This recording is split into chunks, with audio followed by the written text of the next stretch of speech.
একটা সিস্টেম আছে, সেই সিস্টেম অনুযায়ী আল্লাহ জমিনে ফসল বাড়ায় দিলেন। আল্লাহ ফসল দিলেন। এবার আপনার আল্লাহ পাক বলছেন, দেখো ফসল দিলাম, ধান হলো, চাউল হলো, মাছ হলো, গোশ হলো, সব হয়ে গেছে, এখন তুমি খাবে। রান্না বান্না হয়ে গেল, রহমত আমার দেখো, আমার রহমতটা দেখো। এ কোরআন শিখাইছেন সেই আল্লাহ রাব্বুল আলামিন, যার নাম রহমান। জোরে বলেন, তার নাম কি? রহমান। চাউল হয়ে গেছে, চাউল তো শুধু ভর্তা বানায় খাওয়া যাবে না, ভাত হয়েছে, আটা দিয়া রুটি তৈরি হয়েছে, কি দিয়া খাবেন?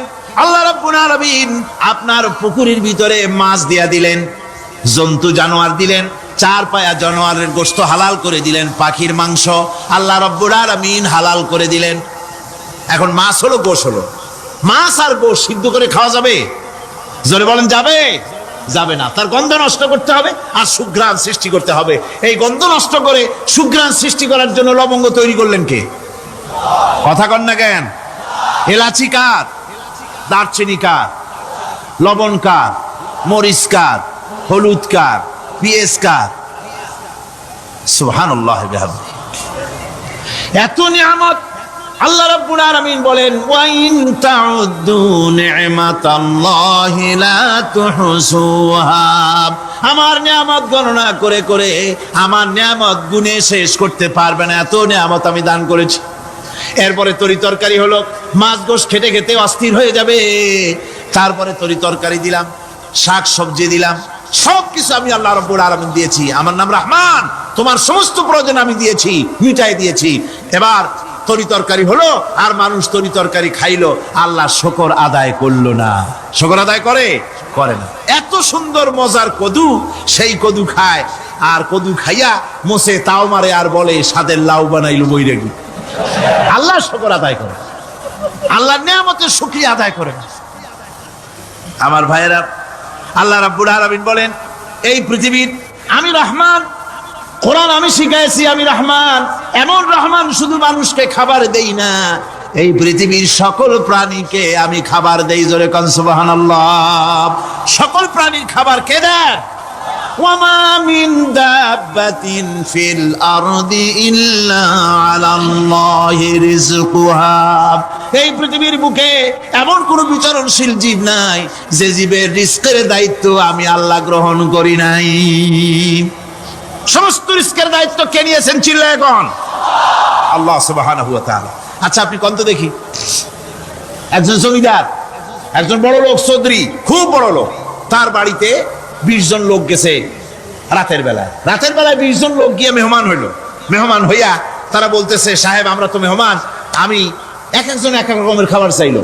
একজনে বললো আমি হরিণ খাবো, আর একজনে কয় আমি মুরগি খাবো, আর একজনে বললো আমি খরগোশ খাবো, আর একজনে বললো আমি হাতি খাবো, আর একজনে বললো আমি ছাগল খাবো।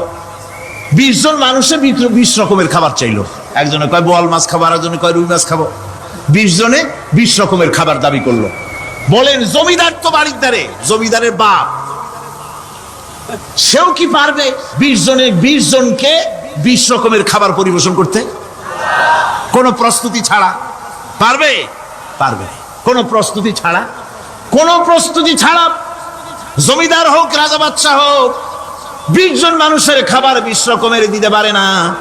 আর আল্লাহ এমন রহমান, এই পৃথিবীর লক্ষ কোটি কোটি জাতির প্রাণীকে কোটি কোটি রকমের খাবার আল্লাহ রাব্বুল আলামিন পরিবেশন করতেছেন।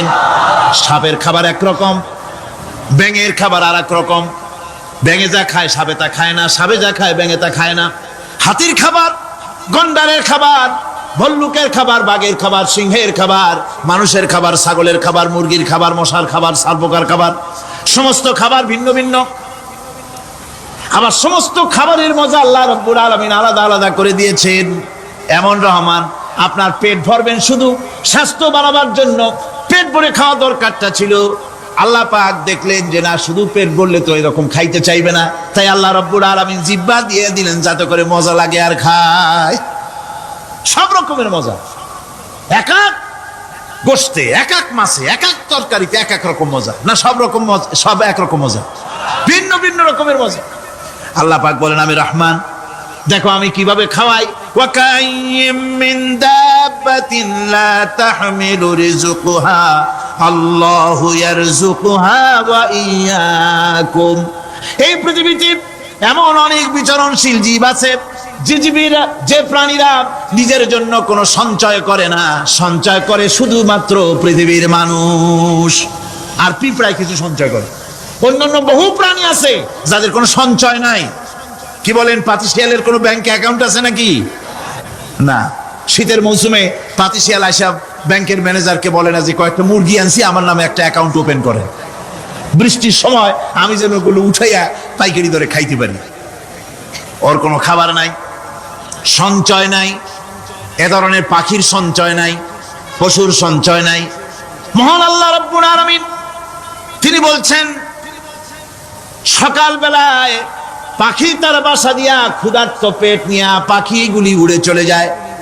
সাপ তার গর্ত থেকে বের হয় খালি পেটে, পাতি শৃগাল খাঁটি পেট নিয়ে গর্ত থেকে বেরিয়ে যায়। তিমির মতো অত বড় প্রকাণ্ড প্রাণী, হাতির মতো প্রকাণ্ড প্রাণী, গরিলা, শিম্পাঞ্জি, ওরাংওটাং, পিঁপড়া থেকে শুরু করে নিয়ে প্রকাণ্ড তিমি পর্যন্ত সমস্ত প্রাণীগুলি সকালবেলায় খালি পেটে বেরিয়ে যায়। সারাদিন ঘোরাঘুরির পর আল্লাহ সুবহানাহু ওয়া তাআলা বলেন, সন্ধ্যাবেলায় সমস্ত প্রাণীর পেটগুলি ভরে আমি আল্লাহ তাদের বাসায় ফিরাইয়া দেই।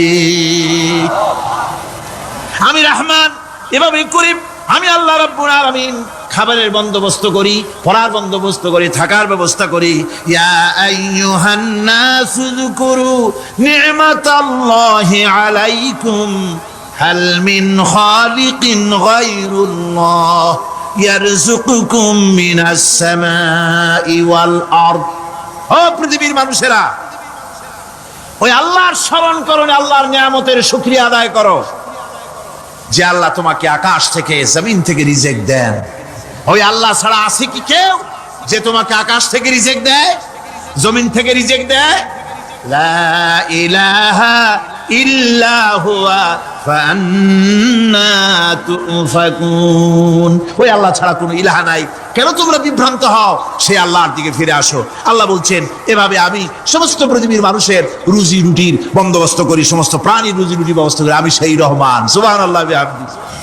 ওয়া ইলাহুকুম ইলাহু ওয়াহিদ লা ইলাহা ইল্লা হুয়ার রাহমানুর রহিম।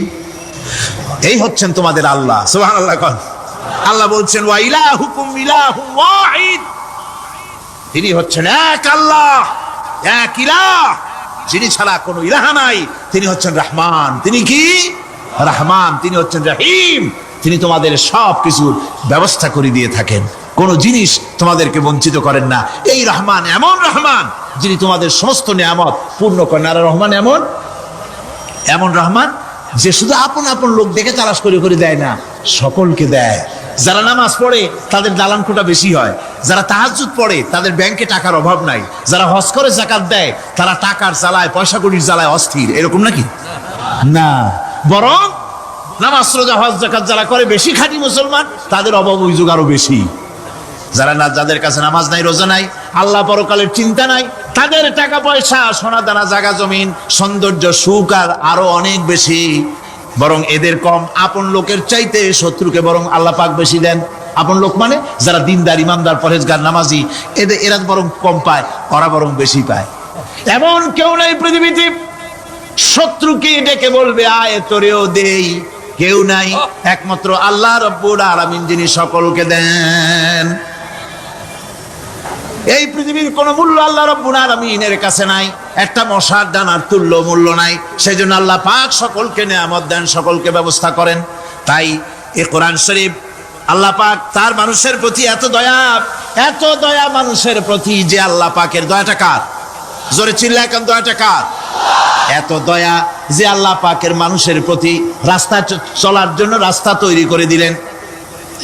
পাহাড়ের ভিতরে মানুষ যেন হারায় না যায়, পাহাড়ের ভিতরে গিরিপথ বানালেন যিনি, মরুভূমির ভিতরে হারায় না যায় নিশানা বানালেন যিনি, সমুদ্রের ভিতরে রাতের আধারে যেন গভীর সমুদ্রে হারায় না যায় সেজন্য মহাশূন্যের ভিতরে তারকা প্রদীপ জ্বালায়া পথের নির্দেশনা দিয়ে দিলেন যিনি, এত ব্যবস্থাপনা যিনি করলেন, সে আল্লাহ রাব্বুল আলামিন মানুষের জন্য এই পৃথিবীতে ব্যক্তি, পরিবার, সমাজ ও রাষ্ট্রে, আন্তর্জাতিক জীবনে, স্বরাষ্ট্রনীতি, পররাষ্ট্রনীতি, শিক্ষানীতি, যুদ্ধনীতি, বন্দিনীতি, তার জীবনের সমস্ত নীতিমালার ব্যাপারে আল্লাহ রাব্বুল আলামিন বুঝি কোনো দিকদর্শন দেন নাই। নামাজ পড়ো, রোজা রাখো, আর তা যদি না করো কিয়ামতে জাহান্নামে যাবা। আল্লাহ কি এইভাবে জালিম? আল্লাহ এরকম জালিম? ওয়ামাল্লাহু বিযাল্লামিল লিল আবিদ। আল্লাহ পাক বলেছেন, আমি আমার বান্দার জন্য জালিম নই, আমি বান্দার উপরে জুলম করি না। আল্লাহ পাক রহমান, তিনি আমাদের পথ দেখিয়েছেন। তিনি কি সুন্দর, কত রহমতটা, কত দয়া। রহমান নাম দিয়ে সূরাটি শুরু করেছেন। এ কোরআন শিক্ষা দিয়েছেন তিনি, যিনি দয়াবান। আল্লাহ রাব্বুল আলামিন বলেন, আল্লাযী জাআলা লাকুমুল আরদা মাহাদান ওয়া জাআলা লাকুম ফীহা সুবুলান লাআল্লাকুম তাহতাদুন। তিনি আল্লাহ, যিনি তোমাদের জন্য এই পৃথিবীটাকে সমতল করেছেন, এই পৃথিবীটাকে সুন্দর করেছেন, সমতল করে দিয়েছেন। আর তোমাদের চলার জন্য তিনি রাস্তা তৈরি করেছেন, সমতল জমিনের উপরে পথ করে দিয়েছেন, পৃথিবীটাকে সমতল করেছেন, মাটিটাকে সুন্দর করেছেন, রহমত করেছেন। তিনি পৃথিবীর মানুষকে বসবাসের জন্য একটা পৃথিবী বানালেন, কিন্তু সেই পৃথিবীতে সেই মাটিটা এমন হলো যেখানে এত শক্ত যা বিল্ডিং করা যায় না, যেখানে মাটি খোসা যায় না, জমিন চাষ করা যায় না। জমিন কি এরকম শক্ত? জোরে বলেন, এরকম শক্ত? এরকম শক্ত না। আবার বৃষ্টি পড়লে যে কাদা হয়, ওই রকম যদি জনমের মতো আল্লাহ কাদা বানায় দিতেন যে মানুষ দাঁড়াইতেই পারে না, কাদার মধ্যে ডুবে যায়, এরকম যদি অবস্থা হতো, তাহলে এই পৃথিবীর এই জমিনের উপরে মানুষ বাড়ি ঘর বানাইতে পারতো না। ঠিক কিনা কর? আল্লাহ পাক বলছেন, আমি একটা ভারসাম্যের মাধ্যমে এই পৃথিবীকে, এই জমিনকে সৃষ্টি করেছি, এবং এই জমিন যেন তোমাকে নিয়ে নড়াচড়া করতে না পারে সেজন্য আমি পাহাড় দিয়েছি। পাহাড়গুলিকে কিলকের মতো, পেরেকের মতো খিল মেরে দিয়ে পৃথিবীটার ভারসাম্য রক্ষা করেছি, যাতে করে তোমাকে নিয়ে টালমাটাল হতে না পারে। এই সুন্দর করে পৃথিবীটা বানালাম। তারপরে وَلَقَدْ مَكَّنَّاكُمْ فِي الْأَرْضِ وَجَعَلْنَا لَكُمْ فِيهَا مَعَائِشَ قَلِيلًا مَا تَشْكُرُونَ। আল্লাহ পাক বলেন, আবার দেখো, এই জমিনে আমি তোমাদেরকে প্রতিষ্ঠিত করেছি, আর জমিনের উপরে তোমরা যাতে রুজি রোজগার করতে পারো সে ব্যবস্থাও আমি করে দিয়েছি। জমিন সৃষ্টি করেছি, আবার রুজি রোজগার করবে সে ব্যবস্থাও আমি তোমাদের জন্য করে দিয়েছি। এই পৃথিবী তুমি চাষাবাদ করবে, তাতে ফসল হবে সে ব্যবস্থা করে দিয়েছি, বাড়িঘর বানাবে সে ব্যবস্থা করে দিয়েছি। তারপরে পৃথিবীর এ মাটির নিচে তোমার জন্য সম্পদ রেখেছি, সমুদ্রের ভিতরে, নদীর ভিতরে, সেখানেও তোমার জন্য সম্পদ রেখেছি। আমি রহমান, সব প্রয়োজন মিটিয়েছি। শুধু এর জন্য নয় যে সৃষ্টি করলাম, ইবাদত করলাম আর জাহান্নামে পাঠিয়ে দিলাম, তা তো না। তোমাকে আমি সৃষ্টি করেছি, তোমার প্রয়োজন, যত প্রয়োজন তোমার ছিল জীবনে, সমস্ত প্রয়োজনগুলি আমি মিটিয়েছি। আল্লাহ পাক বলছেন, وهو الذي سخر البحر لتأكلوا منه لحما طريا وتستخرجوا منه حلية تلبسونها। আল্লাহ পাক বলেন, এই সমুদ্রকে আমি আল্লাহ তোমার নিয়ন্ত্রিত, তোমার নিয়ন্ত্রণাধীন করে দিয়েছি সমুদ্রকে, আর তার ভিতরে তাজা মাংস, তাজা গোশত তোমার জন্য রেখেছি, খাবার রেখেছি। আবার তুমি পরিধান করতে পারো এমন জিনিসও, ব্যবহারের জিনিস সমুদ্রের মধ্যে রেখে দিয়েছি। তার মানে হলো সমুদ্রের ভেতরে, তার ভিতরে মাছ রয়েছে, টাটকা মাছ আছে, মণিমুক্তা আছে। স্থলভাগে পৃথিবীর মাটির উপরে যত জিনিস আছে, যত নিয়ামত আছে, সমুদ্রের তলদেশে তার কোনো অংশে কম নাই, বরং তার থেকে আরো বেশি আছে। মাটির উপরে যত নিয়ামত আছে, সম্পদ আছে, মাটির তলায় তার থেকে কোনো অংশে কম নাই, অনেক নিয়ামত মাটির তলায় আছে। খনিজ দ্রব্যগুলি মাটির তলায় থাকে। সমুদ্রের তলদেশে অসংখ্য নিয়ামত আল্লাহ রাব্বুল আলামিন রেখেছেন। বলছেন, আমি হচ্ছে রহমান, আমার দয়ায় ভরা, আমি তোমার সমস্ত প্রয়োজন আমি আমার দয়া দিয়ে আমি মিটিয়েছি। দরুদ শরীফ পড়েন, সালাতুন ইয়া রাসূলুল্লাহ আলাইকুম, সালামুন ইয়া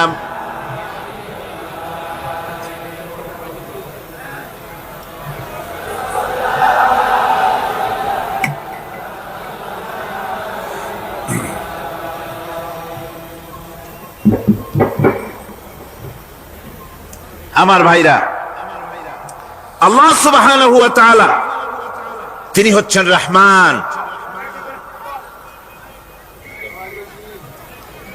তিনি হচ্ছেন রহমান। জোরে বলেন তিনি কি?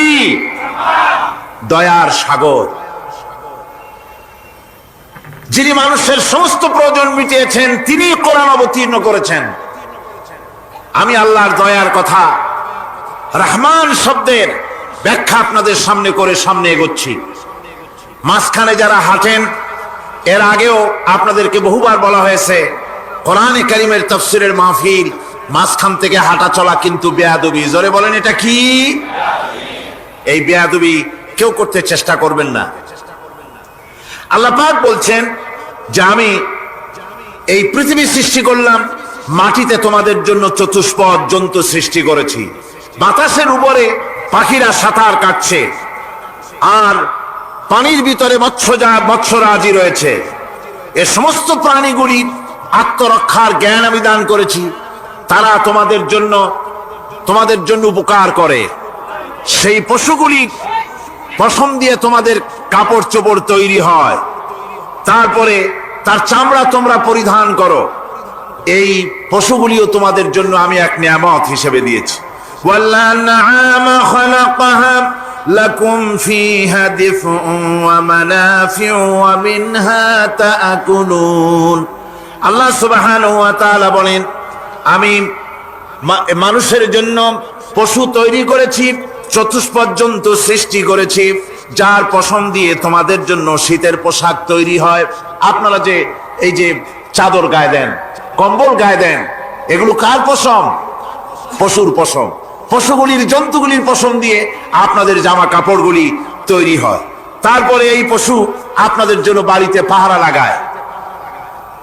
আল্লাহ পাক বলছেন, এছাড়া এই পশুগুলি আমি এমন নিয়ামত দান করেছি, সমুদ্রের ভিতরে, জমিনের উপরে, মাটির তলায়, আবার আকাশের উপরে, জমিনের উপরে বিচরণশীল জীবগুলিও তোমার জন্য তৈরি করেছি। وَتَحْمِلُ أَثْقَالَكُمْ إِلَى بَلَدٍ لَمْ تَكُونُوا بَالِغِيهِ إِلَّا بِشَقِّ الْأَنفُسِ। আল্লাহ পাক বলেন, এই পশুগুলি তোমাদের আরো অনেক উপকারে আছে। তোমাদের বোঝাগুলি, বড় বড় বোঝাগুলি তারা এক শহর থেকে আর এক শহরে, দূর থেকে দূরান্তরে পিঠে করে তারা বহন করে নিয়ে যায়, যা তোমরা বহন করতে পারতে না। তোমাদের জন্য দারুণ কষ্ট হতো, মুসিবত হতো। এই ধরনের বোঝাগুলি, পশুগুলি তোমাদের জন্য বহন করে নিয়ে যায়। গাধা, ঘোড়া, হাতি, আপনাদের বোঝাগুলিকে, বিরাট বিরাট বোঝা যা টানতে ট্রাক লাগে, মানুষের জন্য কষ্ট হয়, এই বোঝাগুলিও এই পশুর দ্বারা আল্লাহ পাক বহন করায় থাকেন। আল্লাহ পাক বলছেন, ইন্না রাব্বাকুম লারাউফুর রাহিম। নিশ্চয়ই তোমাদের রব, তিনি তোমাদের প্রতি অত্যন্ত দয়াশীল, তার দয়া পৃথিবীর চতুর্দিকে ছড়িয়ে আছে। তিনি আমাদেরকে এ কোরআন নাযিল করেছেন, এ কোরআন আমাদেরকে শিক্ষা দিয়েছেন এমন এক রহমান, যার দয়া পৃথিবীর চতুর্দিকে সর্বত্র ছড়িয়ে আছে। আল্লাহর দয়া চতুর্দিকে কি ছড়িয়ে আছে? কোন? আল্লাহর দয়া, আল্লাহর মহব্বত, আল্লাহর করুণা সর্বত্র ছড়িয়ে আছে। আল্লাহ পাক বলছেন, পশু সৃষ্টি করলাম, পশুগুলি তোমাকে পাহারা দিল, তার গোশত তোমরা খেলে, তাকে দিয়ে তোমরা মাল বহন করলে, তার পশম দিয়ে জামা কাপড় বানালে। আরো দেখো কি করলাম এই পশু দিয়ে, ওয়া ইন্না লাকুম ফিল আনআমি লাইবরা নুসকিকুম মিম্মা ফি বুতুনিহি মিন বাইনি ফারসিন ওয়া দামিন লাবানান খালিসান সাইগাল লিশারিবিন।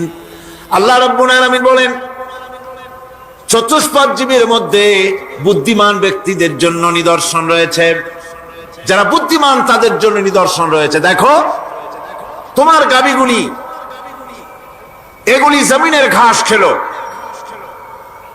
এই ঘাস খাওয়ার পর তার শরীরের ভিতরে রক্ত তৈরি হলো, পেশাব হলো, ময়লা হলো। সেই পেশাব, ময়লা, রক্ত ইত্যাদির ভেতর থেকে আমি তোমাদের জন্য দুধ তৈরি করে দিলাম। যেখান থেকে পেশাব বের হলো, পায়খানা বের হলো, তার পাশের থেকে স্বচ্ছ, সুন্দর, সুমিষ্ট, সুস্বাদু দুধ আমি তোমাদের জন্য বের করে দিলাম। সুবহানাল্লাহ বিহামদিহি। দেখুন এই দুধ আল্লাহ পাক তৈরি করলেন, কাগজ তৈরি হয় যে মিল, কলকারখানায়, পেপার মিল। আপনারা যদি কোনো পেপার মিলে যান তো যে দেখবেন কাগজ তৈরি হয় গাছ দিয়ে। এই গাছগুলি মিলের মধ্যে, মেশিনের মধ্যে ঢুকানো হয়। মেশিনের ভিতরে গাছটা ঢুকে মেশিনের তাপে, বৈদ্যুতিক তাপে এই গাছগুলি গলে যায়, পানি হয়ে যায়। তারপরে ছাকনা থাকে, নেট থাকে, কয়েকটা নেট থাকে। সেই ছাকনাগুলির ভিতর থেকে ছেঁকে এরপরে সেই পানিটা চলে আসে প্লেটের উপরে, এসে আস্তে আস্তে শক্ত হতে হতে সেটা কাগজে পরিণত হয়ে যায়। পানিটা আস্তে আস্তে কাগজে পরিণত হয়ে যায়। তো এই কাগজ তৈরি করতে গিয়ে কাগজটা থেকে যে ছাকনাগুলি দেওয়া হলো, নেট দেওয়া হলো, যাতে করে কোনো আবর্জনা না যায়, সেজন্য এতগুলি নেট সিস্টেম আছে, এতগুলি ছাকনার সিস্টেম আছে। কিন্তু তারপরেও এত সাবধানতা সত্ত্বেও আমরা দেখি কাগজে লিখতে গেলে কাগজের মধ্যে নিপের সাথে অ্যাক্সিডেন্ট হয়ে যায়, এ ধরনের আবর্জনা কাগজের মধ্যে দুই একটা থেকে যায়। অনেক কাগজের মধ্যে এরকম পাওয়া যায়, যায় কিনা ভাই? এবার আপনি দেখেন, কাগজ তৈরি করার জন্য মিল কলকারখানার ভিতরে, পেপার মিলে এতগুলো নেটের ব্যবস্থা থাকে, ছাকনার ব্যবস্থা থাকে। তারপরেও আবর্জনা কিছু কাগজের মধ্যে চলে আসে, দুই একটা থেকে যায়। কিন্তু ঘাস খেলো, কুটা খেলো, খড় খেলো, ভুসি খেলো, তুষি খেলো, গাবিতে খেলো, খাওয়ার পরে আল্লাহ রব্বুল আলামিন এ দিয়ে দুধ বানালেন, এ দিয়ে পায়খানা হলো, পেশাব হলো, রক্ত হলো। দুধ যখন দহন করলেন, দুধ দহন করার সময় একটা ঘাসের কণাও কি তার মধ্যে পেয়েছেন? পাওয়া গেছে? যায় নাই। অথচ দুধ থাকে যে বাটের মধ্যে, ওটা কি বলে? ওলান বলে নাকি? যে ওলানের ভিতরে দুধ থাকে, ওইটা কাটে দেখেন, জবাও করে, গরু জবাও করে ওলানটা কাটে দেখেন, ওর ভিতরে কোনো নেট আছে, কোনো জাল আছে, কোনো ছাকনার ব্যবস্থা আছে? কিচ্ছু নাই।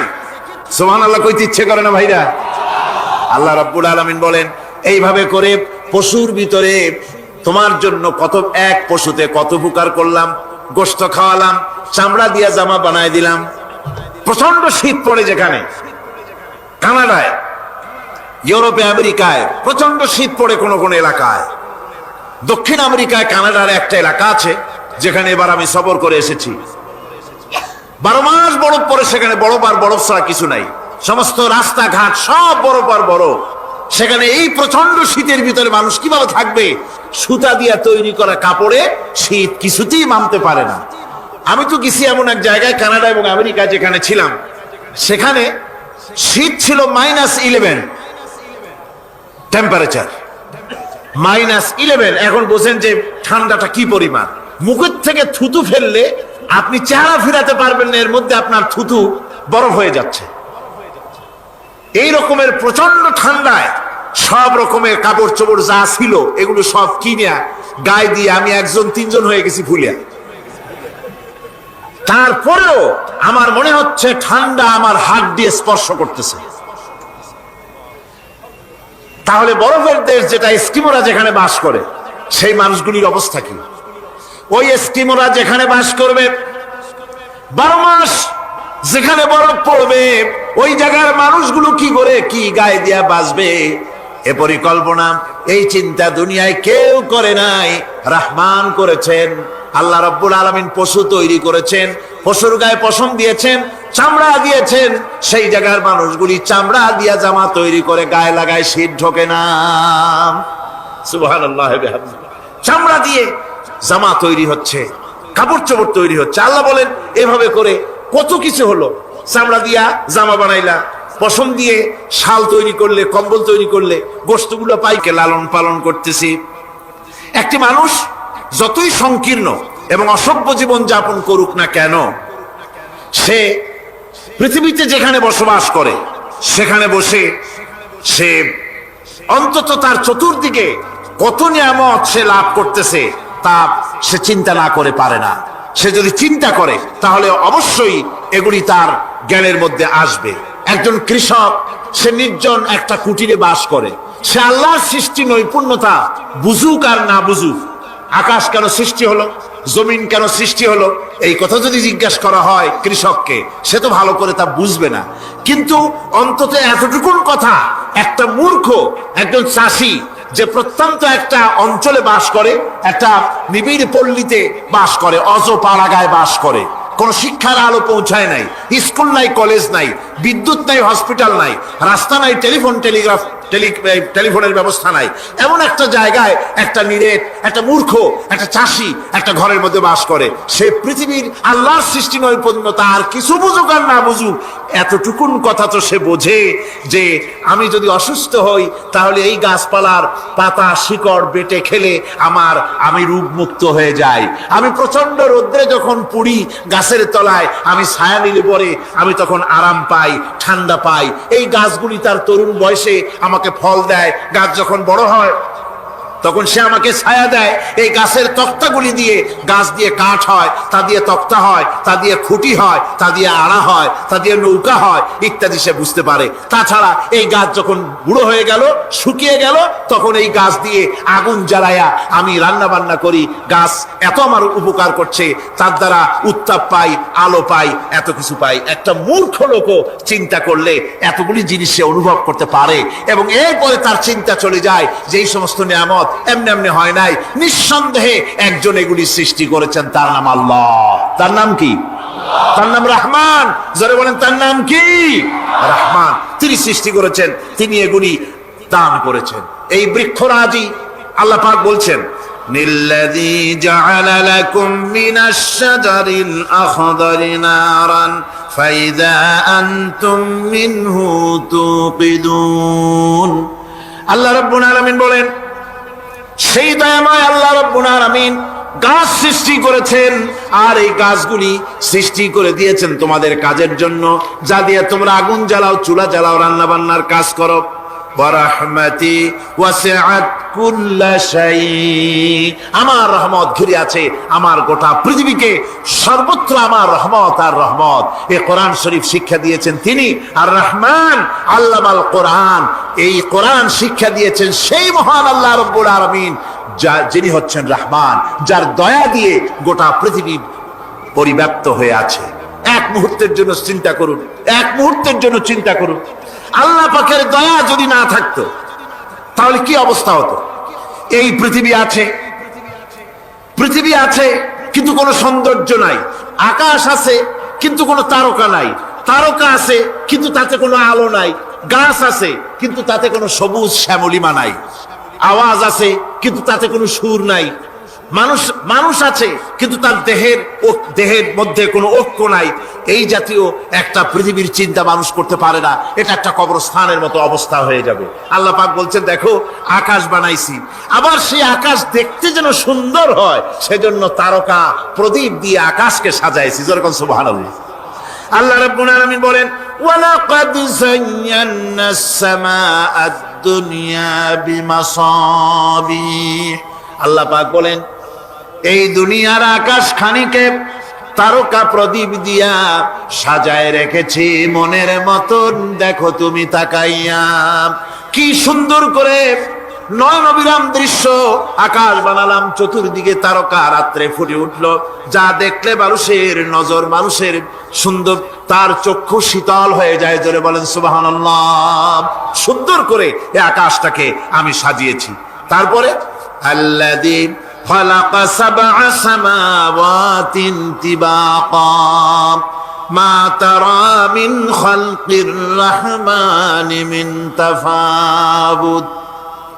স্রষ্টা তিনি সপ্ত আকাশ রচিলেন থরে থরে, কোন ত্রুটি হেরিবে না তার পূর্ণ সৃজন পরে। চাহো তুমি তার সৃষ্টি পানে, দেখো কিছু ভুল চোখ, ফিরাও তোমার নয়ন খানি, ফিরাও তোমার মুখ, অক্ষমহীন দৃষ্টি তোমার সৃষ্টিতে পাবে ফাঁকি, ফিরাও তোমার নয়ন খানি, ফিরাও কাঙ্গালাখি। আল্লাহ পাক বলেন, আমার আকাশের দিকে তাকাও, বারবার তাকাও, সূর্যের দিকে তাকাও, চন্দ্রের দিকে তাকাও, গাছপালার দিকে তাকাও, তাকায় দেখো কোনো ভুল আছে নাকি, ভালো করে দেখো কোনো ভুল আছে নাকি।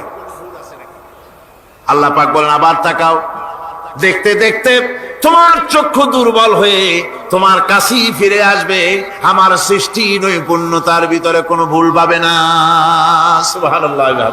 আল্লাহ রাব্বুল আলামিন শেষ রাত্রে প্রথম আকাশে আসেন। হাদিস শরীফে এসেছে, প্রথম আকাশে আল্লাহ রাব্বুল আলামিন এসে দুনিয়ার মানুষকে ডাকেন, কে আছো? গুনাহ করে জীবন বোঝাই করে ফেলেছো, নাফরমানি করেছো, গুনাহ করেছো, অথবা বিপদে পড়েছো, ঋণগ্রস্ত হয়ে পড়েছো, অসুবিধায় পড়েছো, মামলা মকদ্দমায় পড়েছো, আমার কাছে মাপ চাও, আমার কাছে সাহায্য চাও।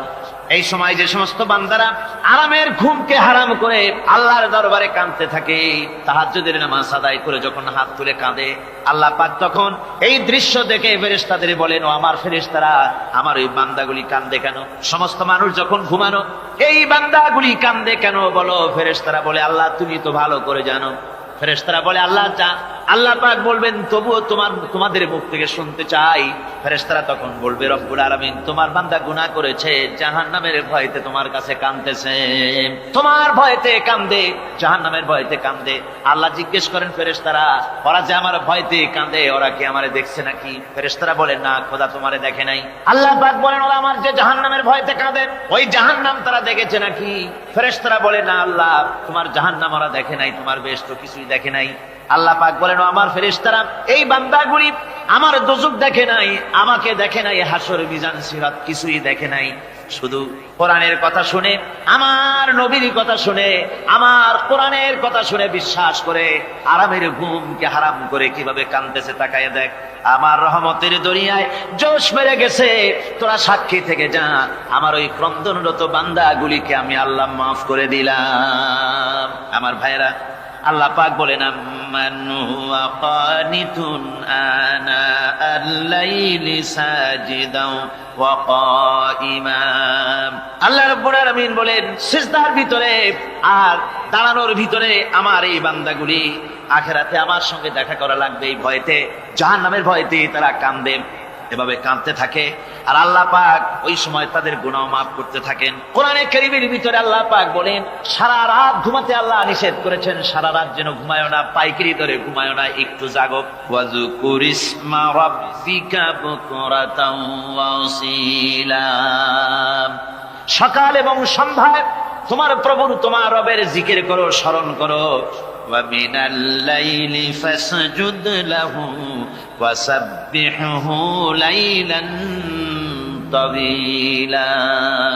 তোমার রাতের বেলায় রাতের একটা অংশ সেজদায় অবনত হও, আর রাতের দীর্ঘ সময় ঘুমায় থেকো না, হয় একটা লম্বা সময় ঘুমাও, কিন্তু একটা অংশ রাখো যে সময় তুমি আমার দরবারে সেজদায় পড়ে যাবে, কাঁদবে। আমার বন্ধুগণ, রাতটা ওয়াজআলনাল লাইলা সুবাতা, আল্লাহ রাব্বুল আলামিন ওয়াজআলনা সুবাতা ওয়াজআলনান নাওমা সুবাতা ওয়াজআলনাল লাইলা লিবাসা, ঘুমকে বানাইছেন আল্লাহ শান্তির বাহন, আর রাতকে করেছেন আচ্ছাদন। রাতকে কি করেছেন? আচ্ছাদন। রাতকে একটা পর্দা লাগিয়ে দিয়েছেন, রাতের পর্দা। যেহেতু প্রেম ভালোবাসা ঢোল পিটায় করা যায় না, ঢোল পিটায় প্রেম করা যায়? যায়। মানুষকে দেখায় দেখায় প্রেম ভালোবাসা করা যায় না, এটা হলো দুনিয়ার রীতিনীতি। দুনিয়ায় যেটা মানুষেরা করে, আসল সবচাইতে বড় ভালোবাসার পাত্র হলেন আল্লাহ, মাসুক হলেন আল্লাহ, আশেক হলো মানুষ। আশেক এবং মাসুকের ভিতরে প্রেম বিনিময় হবে, ভালোবাসার আদান প্রদান হবে, কথোপকথন হবে। এজন্য দিনের কোলাহল পূর্ণ অবস্থায় তা হয় না বলে রব্বুল আলামিন বলেন, আমি তোমাদের জন্য রাতকে একটা আচ্ছাদন, একটা পর্দা বানায় দিয়েছি। এই রাতের পর্দার ভিতরে থেকে আমারে ডাকো, আমাকে, আমার কাছেই তুমি আমাকে ডাকো, একটা লম্বা সময় নিয়ে আমাকে বলতে থাকো, আমাকে ডাকতে থাকো। আল্লাহ পাক তার নবীকেও বলেছেন, ইয়া আইয়ুহাল মুযাম্মিলু কুমিল লাইলা ইল্লা কালিলা। হে চাদর আচ্ছাদিত ব্যক্তি, রাত্রিকালে সালাতে দণ্ডায়মান থাকো, কিন্তু কম, সারা রাত জাগার দরকার নেই। একটা অংশ জাগো, যখন তুমি আমার জন্য কাঁদবে, আমার জন্য সেজদায় পড়ে থাকবে। সাহাবায়ে কেরামদের সঙ্গে রোমকদের লড়াই হতেছে, রোমক সৈন্যরা যুদ্ধে জিততে পারতেছে না কিছুতেই। এরপরে তারা গোয়েন্দা বিভাগের লোক পাঠায় দিল, এদের সঙ্গে জিততে পারে না কেন, একটু খুঁজে দেখে আসো রাতের এরা করেটা কি। গোয়েন্দা বিভাগের লোক সারা রাত ঘুরে ঘুরে তারপরে এসে রিপোর্ট করলো।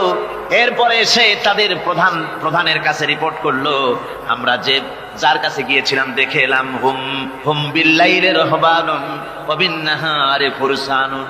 আমরা দেখে এলাম যাদেরকে দিনের বেলায় প্রচন্ড শক্তিশালী বীর যোদ্ধা রূপে যাকে যুদ্ধ করতে দেখেছি ময়দানে, রাতের বেলায় দেখলাম গিয়া একেবারে নিতান্ত ফকিরের মতো, কেউ তো সেজদায় পড়ে কাঁদতেছে, কেউ আবার তেলাওয়াত করতেছে, চোখ দিয়া পানি পড়তেছে, আবার কেউ নামাজ পড়তেছে, আবার কেউ হাত তুলে রেখেছে তাদের প্রভুর দরবারে, চোখের পানিতে তাদের চোখ বুক ভেসে যেতেছে। সারাটা রাত তেলাওয়াত আর সেজদা আর নামাজের মধ্যে তারা এভাবে কাটিয়ে দিয়েছে। সেনাপতি এই রিপোর্ট শোনার পরে বললেন, ও গোয়েন্দা বিভাগের লোকেরা, আমার রোমক সৈন্যরা শোনো, যে জাতির নৈতিক মান এত উচ্চে, ওই জাতির সঙ্গে যুদ্ধ করা মানে আমাদের আত্মহত্যা করার শামিল। এদের সাথে কিছুতেই আমাদের পক্ষে পারা সম্ভব না। হ্যাঁ, এদের সাথে পারা যাবে যদি এই সম্পর্ক নষ্ট করে দেওয়া যায়। আল্লাহর সাথে তাদের এই গভীর সম্পর্ক যেটা আছে, এই সম্পর্ক নষ্ট করে দিতে হবে, তাহলেই কেবলমাত্র সম্ভব হবে। এদের নৈতিক চরিত্র ধ্বংস করার জন্য প্রচেষ্টা চালাও, তাহলে হয়তো আমরা কামিয়াব হতে পারবো। আমার বন্ধুগণ, এই জন্য গভীর রাত্রে যারা ইমানদার ব্যক্তি, তাদের জন্য গভীর রাত্রে জাগার একটা ব্যবস্থা আল্লাহ পাক বলেছেন। ইমানদার ব্যক্তিদের জন্য এটা হলো 2 নম্বরের বৈশিষ্ট্য। ওয়াল্লাযীনা ইয়াকুলুনা রাব্বানা সরিফ আন্না আযাব জাহান্নাম ইন্না আযাবাহা কানা গরামা। রহমানের বান্দার, খাঁটি বান্দার 3 নম্বরের বৈশিষ্ট্য হচ্ছে তারা আল্লাহ রব্বুল আলামিনের দরবারে হাত তুলে ফরিয়াদ জানায়, আল্লাহর কাছে মোনাজাত করে, আল্লাহ রব্বুল আলামিনকে বলে, আয় আল্লাহ, হে আমার প্রভু, আয় আমার রব, জাহান্নামের আগুন থেকে দয়া করে আমারে বাঁচাও। জোরে বলেন আমিন, জোরে বলেন আমিন। জাহান্নামের বর্ণনা আমরা এই মাহফিলে করেছি, করি নাই? মনে আছে? দারুণ কঠিন জায়গা, অত্যন্ত কঠিন জায়গা, মারাত্মক জায়গা জাহান্নাম। ওই জাহান্নামের জন্য আল্লাহর কাছে কাঁদতে হবে, মাপ চাইতে হবে জাহান্নাম থেকে। মুমিন ব্যক্তির 3 নম্বরের বৈশিষ্ট্যই তাই। সে বলবে, রব্বানা সরিফ আন্না আযাব জাহান্নাম ইন্না আযাবাহা কানা গরামা। আয় আল্লাহ, তোমার জাহান্নামের শাস্তি থেকে তোমার কাছে মাপ চাই। আল্লাহ পাক বলেন, এই জাহান্নামের শাস্তি বড়ই প্রাণান্তকার হবে।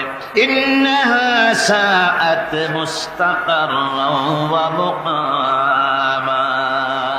জাহান্নাম হচ্ছে অবস্থানের জন্য অত্যন্ত নিকৃষ্ট, খুবই খারাপ জায়গা এই জাহান্নাম। কিন্তু মুসলমানদের অবস্থাটা ভিন্ন।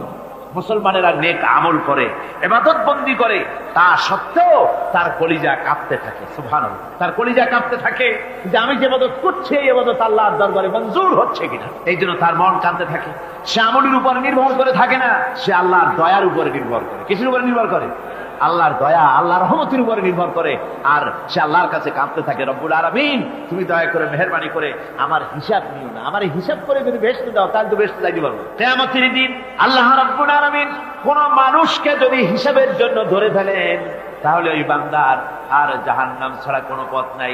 এই জন্য আল্লাহ শিখাই দিয়েছেন, বান্দা দোয়া কর, ওয়া আদখিলনাল জান্নাতা বিগাইরি হিসাব। আয় আল্লাহ, বিনা হিসাবে তোমার জান্নাত আমাকে দান করো। আবার হুজুর দোয়া করেছেন, আল্লাহুম্মা হাসিবনি হিসাবান ইয়াসীরা। আয় আল্লাহ, তুমি আমার সহজ হিসাব নাও। পড়েন, আল্লাহুম্মা হাসিবনি হিসাবান ইয়াসীরা। হিসাবে ইয়াসির, সহজ হিসাব। আয় আল্লাহ, তুমি আমার সহজ হিসাব নাও। এই হাদিসের ব্যাখ্যায় এসেছে সহজ হিসাব কি? ব্যাখ্যায় এসেছে সহজ হিসাবটা হচ্ছে আল্লাহ রাব্বুল আলামিন কিয়ামতের ময়দানে তার কোন বান্দাকে যদি রহমত করতে চান, কোন বান্দার প্রতি যদি দয়া করতে চান, কাউকে যদি ক্ষমা করতে চান, তাহলে আল্লাহ রাব্বুল আলামিন তাকে একটা পর্দার আড়ালে রেখে দিবেন। একটি পর্দার আড়ালে রেখে নিয়ে আল্লাহ পাক জিজ্ঞেস করবেন, বান্দা তুই কি এই গুনাহগুলি করেছিলি নাকি? এইটা এইসব গুনাহ করেছিস নাকি? আল্লাহ জিজ্ঞেস করবেন বান্দাকে, অবস্থাটা কেমন হবে চিন্তা করেন। বান্দা এইগুলি করেছিস নাকি? বান্দা ভয়তে থরথর করে কাঁপতে থাকবে, কলিজা ভয়তে কাঁপতে থাকবে, অস্থির হয়ে যাবে। সে স্বীকার করবে, রব্বুল আলামিন, তুমি যা বলেছো, আমি সব অন্যায় আমার দ্বারা হয়েছে, আমি বুঝতে পারি নাই, আমাকে মাফ করে দাও। রব্বুল আলামিন বান্দাকে বলবেন, যা বান্দা, আমি তোকে মাফ করে দিলাম, আমার জান্নাতে চলে যা। সুবহানাল্লাহ, সুবহানাল্লাহ। সুতরাং জাহান্নামের শাস্তি থেকে সব সময়ের জন্য আল্লাহর কাছে মাফ চাইতে হবে। ওয়াল্লাযীনা ইযা আনফাকু লাম ইউসরিফু ওয়ালাম ইয়াকতুরু ওয়া কানা বাইনা যালিকা কাওয়ামা। রহমানের প্রকৃত খাঁটি বান্দা তারা, যারা নাকি যখন খরচ করে খরচের সময় বেহুদা খরচ করে না, আবার খরচের ভিতরে কার্পণ্যতাও তারা করে না। ওয়া কানা বাইনা যালিকা কাওয়ামা, এই দুইয়ের মাঝে তারা ভারসাম্য রক্ষা করে, মধ্যমনীতি অবলম্বন করে চলে। তার মানে হলো পয়সা আছে বলি এই পয়সা দিয়ে তারা মদ খায় না, জুয়া খেলে না, বিনা বাজার ইত্যাদি শয়তানি বদমাশি সিনেমা হল ইত্যাদি বানায়া পাপের বোঝা বাড়ায় না। তারা অতিরিক্ত কোনো খরচ করেন, আবার অর্থ পূজারী ব্যক্তির মতো কার্পণ্যতাও তারা করেন। দুইয়ের মাঝে তারা ভারসাম্য রক্ষা করে। এক শ্রেণীর লোক আছে মাল শুধু জমায়, খরচ টরচ করে না। কোরআন শরীফে বলা হয়েছে আল্লাযী জামা মালান ওয়া আদ্দাদা, মাল জমা করে আর গুনতে থাকে, মাঝে মধ্যে আবার টেলিফোন করে, হ্যালো সোনালী ব্যাংকের ম্যানেজার সাহেব নাকি? বলে হ্যাঁ। দেখুন তো আমার আমল নামাটায় কত আছে এখন, হিসাব টিসাব করে আর তাড়াতাড়ি। এখন তো আমল নামা দেখতে সময় লাগে না, তাড়াতাড়ি দেখা যায়। আগে যেমন ব্যাংকে গিয়ে যদি জানতে কেউ চাইতো যে আমার ডেবিট কত, ক্রেডিট কত, ব্যালেন্স কত ইত্যাদি জানতে চাইলে তাকে একেবারে সেই লেজার খোলা লাগে, বিরাট বিরাট বই, বড় বড় কিতাব যা গরুর গাড়ি দিয়ে টানা লাগে, এত বিশাল বিশাল বই ছিল। এখন সেগুলি সংক্ষিপ্ত হয়ে একেবারে কম্পিউটারের মধ্যে ঢুকানো হয়েছে। কম্পিউটারের ভেতরে রয়েছে একটা ছোট্ট যন্ত্র যার নাম হলো মাইক্রোচিপস, একেবারে এতটুকু ছোট্ট মাইক্রোচিপ। এই মাইক্রোচিপস এর ভেতরে হাজার হাজার ক্লায়েন্টসদের ডেবিট ক্রেডিট, তাদের ট্রানজাকশন, তাদের ব্যালেন্স সবকিছু রয়ে গেছে। আপনি যখনই জিজ্ঞেস করবেন সে বাটন একটা দাবালো আর সাথে সাথে স্ক্রিনে এসে গেল আপনার নাম কি, বাপের নাম কি, দাদার নাম কি, কত টাকা জমা করছিলেন, কোন কোন তারিখে উঠাইছেন, হাতে কত নিছেন কত, 14 গোষ্ঠীর ইতিহাস একটা টাবে চলে আসে। তো আমি মানুষকে এভাবে বলি যে এই বুদ্ধিটা যিনি দিলেন, লোকেরা বলে তো কয় যে কিয়ামতের দিন আল্লাহ নাকি বেহুদা খরচ। এখন এই বেহুদা খরচ থেকে আমাদেরকে বাঁচতে বলা হয়েছে। বিষয়টা হচ্ছে নিজের আত্মীয় স্বজন সন্তান সন্ততির জন্য খরচ করতে হবে যা লাগে তাই, আর আল্লাহর রাস্তায় যখন দেওয়ার কথা আসে তখন প্রাণ খুলে দান করতে হবে। দেখেন লোকেরা যখন আল্লাহর রাস্তায় দান করতে বলা হয় পকেটের মধ্যে হাত দিয়ে তারপর আঙ্গুল অনেক সময় কষাকষি করে। একজনে জিজ্ঞেস করলাম, মিয়া পয়সা দিবাতে এত পকেটে হাত রাখিয়া বাইরি করো না মোটে? কয় যে ঘষে দেখতেছি শিখি না 10 পাই। তাহলে এইভাবে আল্লাহর রাস্তায় দেওয়ার সময় এই যে কার্পণ্যতা, এই কার্পণ্যতা মানুষকে তাকে শেষ করে দেয়, তার ঈমানকে নষ্ট করে দেয়। আর পয়সা আছে বলে বেশি খরচ করতে হবে, যেমন বিবাহে লোকেরা খরচ করে আমাদের দেশে, কোরবানি করতে গিয়ে খরচ করে। হ্যাঁ, কোরবানি করবেন আপনি, ভালো একটা কোরবানি করবেন, আপনার পয়সা যেমন আছেন তেমন, কিন্তু 50,000 টাকা দাম দিয়ে একটা গরু কিনা সেই গরুর গলায় মালা দিয়া এরপরে সারা শহরে প্রদর্শনী করতে হবে, এর কোনো যুক্তি নেই। আছে কোনো যুক্তি? যদি তা হয় তাহলে ওই গরু যিনি কেনেন তারও গলায় মালাই দিয়ে দুজনে একসাথেই ঘুরানো দরকার, বুঝলেন? আমার বন্ধুগণ, আপনি কোরবানি করবেন, কোরবানি আপনার 10,000 টাকায় হয়ে যেতে পারে, 15,000 টাকায় হয়ে যেতে পারে, বাকি টাকা করি আল্লাহর রাস্তায় খয়রাত করে দেন। কত গরিব আত্মীয় আছে তাদের দিয়ে দেন। 50,000 টাকা দিয়ে বিরাট বাজারের সেরা গরু খরিদ করে কোরবানি দিচ্ছেন। অর্থটা কি? মানুষকে দেখাচ্ছেন আল্লাহর দরবারের গোশত যাবে না, চামড়া যাবে না, রক্ত যাবে না, যাবে আপনার নিয়ত। কি যাবে? নিয়ত। সুতরাং আল্লাহর রাস্তায় যখন খরচ করবেন সেই খরচ করার ব্যাপারে তখনও নিয়তটা দেখতে হবে। হালাল পথে খরচ করতে গেলেও নিয়তটা দেখতে হবে, এবং তখনও বেহুদা খরচ করা যাবে না। বিবাহে যেভাবে খরচ আজকাল করে মানুষেরা, হুজুর সাল্লাল্লাহু আলাইহি ওয়াসাল্লাম বলেছেন যে বিবাহে যত খরচ কম সেই বিবাহ তত বরকতপূর্ণ। আর আমরা মনে করি বিবাহে যত বেশি খরচ বাড়ানো যায় ততই এটা বেশি শানদার হবে। উল্টা চিন্তা করি। আল্লাহ রাব্বুল আলামিন এরপরে বলছেন, والذين لا يدعون مع الله إلها آخر ولا يقتلون النفس التي حرم الله إلا بالحق ولا يزنون ومن يفعل ذلك يلقى أثاما। আর রহমানের খাঁটি বান্দা যারা, তাদের 5 নম্বরের বৈশিষ্ট্য হচ্ছে এই যে তারা আল্লাহর সাথে, আল্লাহকে বাদ দিয়ে অন্য কাউকে ইলাহ বলে, মাবুদ বলে ডাকে না। এই ব্যাপারেও ব্যাখ্যা আমরা এই মাহফিলে দিয়েছি, মনে আছেন আপনাদের? আল্লাহ ছাড়া অন্য কাউকে ইলাহ বলে ডাকা যাবে না।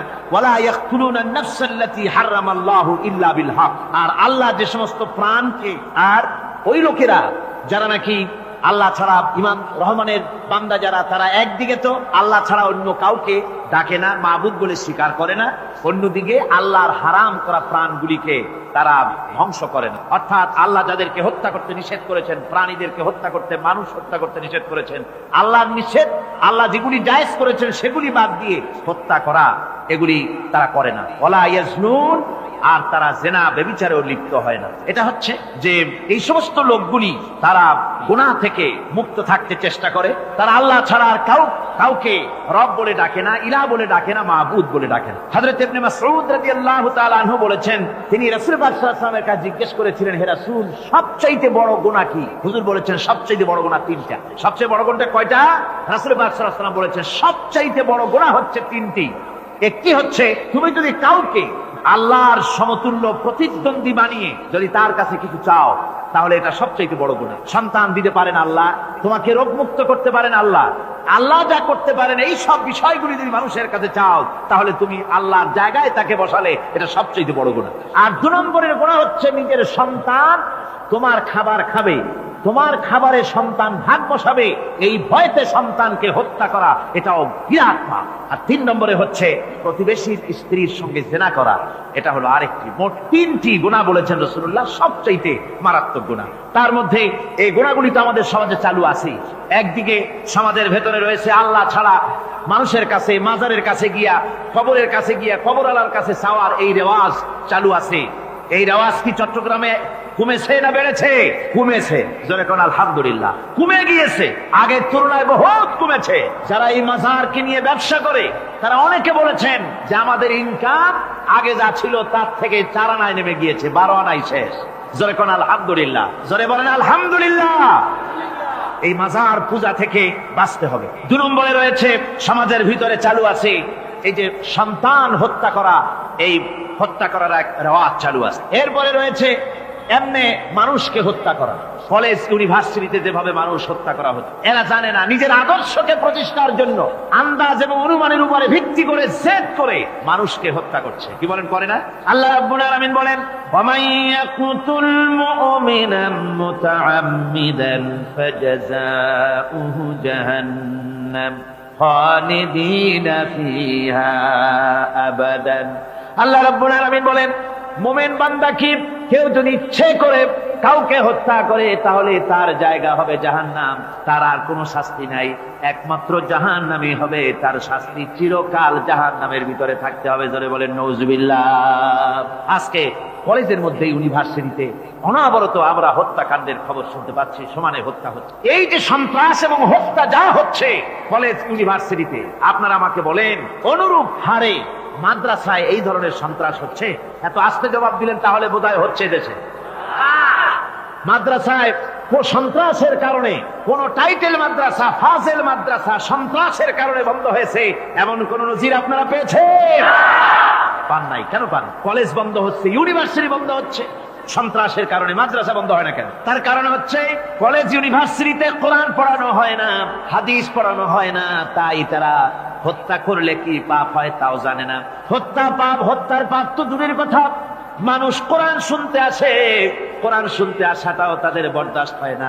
আমি জানতে পারলাম, এ মাহফিল আসার সময় জানতে পেরেছি, চট্টগ্রাম বিশ্ববিদ্যালয়ের কাছে থেকে শ্রোতৃমণ্ডলী, মাহফিলের শ্রোতারা বাসে যখন আসতেছিল, সেখানকার কিছু সংখ্যক ছেলেরা ইট পাটকেল মেরেছে বাসের উপরে, বহুত লোক সেখানে আহত তারা করেছে। নাউজুবিল্লাহ মিন যালিক। কি শিক্ষা দেওয়া হচ্ছে সেখানে? কিন্তু মাদ্রাসায় তো হচ্ছে না। কেন হয় না? তার কারণ হচ্ছে মাদ্রাসাগুলিতে কোরআনে কারীম পড়ানো হয়, রাসূলুল্লাহর হাদিস পড়ানো হয়, সেখানে জানানো হয়, এই কথাগুলি পড়ানো হয়। যদি কেউ কাউকে হত্যা করে, জাহান্নাম ছাড়া কোনো জায়গা থাকবে না, চিরকাল জাহান্নামে থাকতে হবে, এই ভয়তে ওরা হত্যার ভিতরে যায় না। এই জীবন জীবন নয়, পরকাল আছে, কিয়ামতের দিন আল্লাহর দরবারে দাঁড়ায়া জীবনের সবকিছুর হিসাব দিতে হবে। এই জন্য তারা এসব জানে বলে, এসব তাদের রক্তে মাংসের ভিতরে ঢুকানো আছে বলে তারা চুরি ডাকাতি, জেনা ব্যভিচার, হত্যার দিকে তত যায় না যত এরা যায়। ঠিক কিনা বলেন? কলেজ ইউনিভার্সিটিতে আজকে কোরআন শরীফ পড়ানো হয় না। মাদ্রাসা এবং মসজিদে, মাদ্রাসাগুলিতে যে কারণে সন্ত্রাস হয় না, ওই কারণটা যদি কলেজ ইউনিভার্সিটিতে ঢুকানো যায়, তাহলে সন্ত্রাস বন্ধ হতে পারে। ঠিক কিনা কথা? আমার ভাইরা, আজ বাংলাদেশে যে কয়টা ইউনিভার্সিটি আর যতগুলি কলেজ আছে, এদেশের সাধারণ মানুষের রক্তার্জিত পয়সা দিয়েই এই কলেজ ইউনিভার্সিটি চালানো হয়, কিন্তু সেখানে কোরআন শরীফের তাফসীর পড়ানো হয় না, হাদিস শরীফ পড়ানো হয় না, হয় সব পড়ানো হয় কিন্তু কোরআনে কারীমের তাফসীর পড়ানো হয় না, হাদিস শরীফ পড়ানো হয় না। যদিও এই কলেজ ইউনিভার্সিটির ছাত্রগুলিকে কোরআন শরীফ পড়ানো হতো, কোরআনের তাফসীর পড়ানো হতো, কলেজ ইউনিভার্সিটিতে হাদিস শরীফ যদি পড়ানো হতো, ইসলামের অর্থনীতি সমাজনীতি যদি পড়ানো হতো, তাহলে কলেজ আর ইউনিভার্সিটি গোটা জাতিকে মাস্তান আর গুন্ডা উপহার দিত না, খালিদ বিন ওলীদের মতো মুজাহিদ উপহার দিত। জোরে বলেন সুবহানাল্লাহ। আজকে গোটা জাতির চিন্তা চেতনা ধারণার বহির্ভূত সেখান থেকে সন্তান আমরা পাচ্ছি। আজকে সেখানে ছেলে পাঠাচ্ছে বাপ, ছেলে পাঠাচ্ছে, ছেলে লেখাপড়া করে সেখান থেকে ভালোভাবে পাশ করে আসবে, চাকরি বাকরি করবে, মা বাপের সুখের কারণ হবে। কিন্তু দেখা যায় কিছুদিন পর সেখান থেকে চলে আসে সন্তান লাশ হয়ে বাপের ঘরে ফিরে এলো। কি শিক্ষা হচ্ছে? এই শিক্ষা ব্যবস্থার আমূল পরিবর্তন হওয়া দরকার। আপনারা অবাক হবেন, শিক্ষা ব্যবস্থার পরিবর্তন হওয়া দূরের কথা, কোরআন হাদিস কলেজ ইউনিভার্সিটিতে পড়ানো তো দূরের কথা, নামাজের জন্য কোনো তাগিদ নাই। কোন কলেজে কোন ইউনিভার্সিটিতে এরকমের তাগিদ আছে যে যারা মুসলমান ছাত্র জোহরের আযান হয়ে যাবে সব ছাত্র শিক্ষককে বাই হুক এন্ড ক্রুক মসজিদে যেতে হবে, 5 ওয়াক্ত নামাজ বা জামাত আদায় করতে হবে, এমন হুকুম আছে? আছে। এরপরেও ছেলেরা যে যতটুকু ভালো আছে ও তো বাস ভাঙছে ইউনিভার্সিটির সামনে পাইয়া, ওরা লাঠি ঠ্যাঙ্গা নিয়ে যে দূর আসে না, এই তো কপাল। কথা বুঝতে পেরেছেন? ওদের তো কিছু শিখানো হয় না, কিচ্ছু, অর্থাৎ চরিত্র সৃষ্টি তাদের করানো হয় না। নামাজের তাগিদ নাই, রোজার তাগিদ নাই, ওজন একটা আলাদা জগৎ। যুবতী মেয়ে, যুবতী ছেলে, যুবক ছেলে পড়াশোনা করে কো এডুকেশন, সহশিক্ষায়, একসাথে যুবক পুরুষ আর যুবতী মহিলা একসাথে ওঠা বসা করছে, একসাথে পিকনিক করতে কোথায় হারায় যাচ্ছে, কি করতেছে না করতেছে দেখারও কেউ নাই। জোরে কর নাউজুবিল্লাহ। আজ তাই এক কথায় ইউনিভার্সিটিকে এদেশের একজন কবি বলেছিলেন ডাকাতদের গ্রাম। এখন শুধু ডাকাত না, মানে ডাকাতদের একেবারে আড্ডাখানা হয়ে গিয়েছে, অস্ত্রবাজির আড্ডাখানা হয়ে গিয়েছে। তাদের চরিত্র নষ্ট করার জন্য, ইসলামের থেকে তাদের মনকে ফিরিয়ে দেওয়ার জন্য বইপত্রের অভাব নাই, কোরআন হাদিসের অভাব আছে সেখানে, কিন্তু তাদের মন মগজ ইসলাম থেকে যেন ফিরে যায় এজন্য তাদেরকে বইপত্র দেওয়া হয়। যেমন সেই যুগের নাম করা কবি ছিল ইমরাউল কায়েস, খুব নাম করা কবি ছিল। তার কবিতার বই সাবায়ে মুআল্লাকা আজও পর্যন্ত মাদ্রাসা শিক্ষার, উচ্চ শিক্ষায় এবং ইউনিভার্সিটি শিক্ষায়, সেখানে আধুনিক শিক্ষার, উচ্চ শিক্ষায় সেখানে এ বই এখনো পড়ানো হয়। এই বইটির লেখক অর্থাৎ নাম করা কবির ছিল অনেকগুলি শত্রু। একদিন তার প্রাণের শত্রু তাকে ঘিরে ফেলেছে মরুভূমির ভেতরে, বলছে, তারা দুজন ছিল সংখ্যায়, বললো যে তোমাকে আমরা হত্যা করব। ইমরাউল কায়েস যখন দেখলো যে এদের হাত থেকে বাঁচার কোনো পথ নাই, তখন সে বলল, দেখো তোমরা তো আমাকে মারবে, কিন্তু একটা কথা আমি তোমাদেরকে বলি, আমাকে মারার পরে আমার দুটো মেয়ে আছে, মেয়ে দুটিকে একটি খবর পৌঁছে দেবে। কি খবর? বলে আমাকে মৃত্যু মারার পর আমার বাড়ি গিয়ে মেয়ে দুটিকে গিয়ে বলবে, ইয়া বানাতি ইমরাউল কায়েস ইন্না আবাকুমা। বাস এই কথাটুকু বলে দেবে। তো যারা হত্যা করবে তারা চিন্তা করলো যে এই কথার দ্বারা তো আমরা হত্যা করেছি, তা তো প্রমাণিত হবে না, সুতরাং মারতে অসুবিধাটা কি? তারা মেরে ফেললো। মারার পরে মরুভূমির ভিতরে তাকে গেড়ে দিয়ে এরপরে এই দুইজন লোক ওয়াদা পালন করার জন্য ইমরাউল কায়েসের বাড়ি গেছে। বাড়ি গিয়ে বলছে মেয়ে দুটোকে ডেকে যে, হে মেয়েরা, তোমাদের পিতার সঙ্গে মরুভূমিতে আমাদের দেখা হলো, তারপরে তোমার পিতা আমাকে তোমাদেরকে একটা কথা বলতে বলেছেন, সেটা হলো এই, ইয়া বানাতি ইমরাউল কায়েস ইন্না আবাকুমা। শোনা মাত্রই মেয়ে দুটি চিৎকার করে কেঁদে উঠেছে। তাদের চিৎকার শুনে আশেপাশের লোকেরা এসে জিজ্ঞেস করলো, তোমরা কাঁদছো কেন? কয় যে এই দুটি লোক আমার পিতাকে হত্যা করেছে। কি করে বুঝলে? এই যে এদের কাছে আমার আব্বা একটা খবর পাঠাইছেন, খবরটা হলো ইয়া বানাতি ইমরাউল কায়েস ইন্না আবাকুমা। ওরা বলছে এতে ওরা হত্যা করেছে, তা কি করে বোঝা গেল? এর অর্থ তো হচ্ছে যে হে ইমরাউল কায়েসের মেয়েরা, নিশ্চয়ই তোমার পিতা, তো নিশ্চয়ই তোমার পিতা কি খায় না ঘুমায় না, বিদেশে গেছে, কি করে বোঝা গেল যে সে নিহত হয়েছে? মেয়ে দুটি বলছে, দেখো আমার পিতা যে কবিতার পংক্তি বলেছেন এর দ্বিতীয় লাইন আমরা জানি কি হবে, ইয়া বানাতি ইমরাউল কায়েস ইন্না আবাকুমা, এর দ্বিতীয় লাইন হবে কাদ কুতিলা ওয়া কাতিলুহু লাদাকুমা, এর দ্বিতীয় লাইন হবে নিশ্চয়ই তোমার পিতা নিহত আর হত্যাকারীরা দুজনই তোমাদের সম্মুখে উপস্থিত। এখন আপনারা চিন্তা করেন যে মহিলারা পর্যন্ত সেই যুগে কতখানি বুদ্ধিমতী, কতখানি তারা বুৎপত্তি সম্পন্না ছিল সেই যুগের মহিলারা পর্যন্ত, পুরুষ তো দূরের কথা। তো জ্ঞান বুদ্ধি সবই ছিল, সব থাকা সত্ত্বেও এই যে তারা চুরি করতো, ডাকাতি করতো, জিনা করতো, ব্যভিচার করতো একটি জিনিসের অভাবে। কয়টি জিনিসের অভাবে? সেই জিনিসটা হচ্ছে ওদের কাছে ওহির জ্ঞান ছিল না। ওহির জ্ঞান না থাকার কারণে ওদের এই চরম দুরবস্থা হয়েছিল। আর রাসূল পাক সাল্লাল্লাহু আলাইহি ওয়াসাল্লাম ওহীর জ্ঞান দিয়ে ওই জাতিকে গোটা পৃথিবীর মধ্যে শ্রেষ্ঠ জাতিতে পরিণত করে দিয়েছিলেন। আজকে আমাদের দেশের শিক্ষা ব্যবস্থায় ওই ওহীর জ্ঞান নাই, যার ফলে আমাদের দেশে ছেলেরা শিক্ষিত হয় কিন্তু সেই যুগের লোকেদের মতো হতে পারছে না, কলেজ এবং ইউনিভার্সিটি ওই ধরনের লোক তৈরি করতে পারছে না। আমার বন্ধুগণ, সে যুগের থেকে আমরা উন্নতি অনেক করেছি, উন্নতি বিশেষ বিশেষ ক্ষেত্রে এই করেছি। সে যুগের লোকেরা, তারা যারা চোর ছিল, চুরি করত, তারা লেখাপড়া জানতো না। আজকে যারা চুরি করে তারা তো কমসে কম ম্যাট্রিক পাস। সে যুগে যারা ডাকাতি করত তারা লেখাপড়া জানতো না, আজকের যারা ডাকাত তারা কমসে কম বিএ পাস।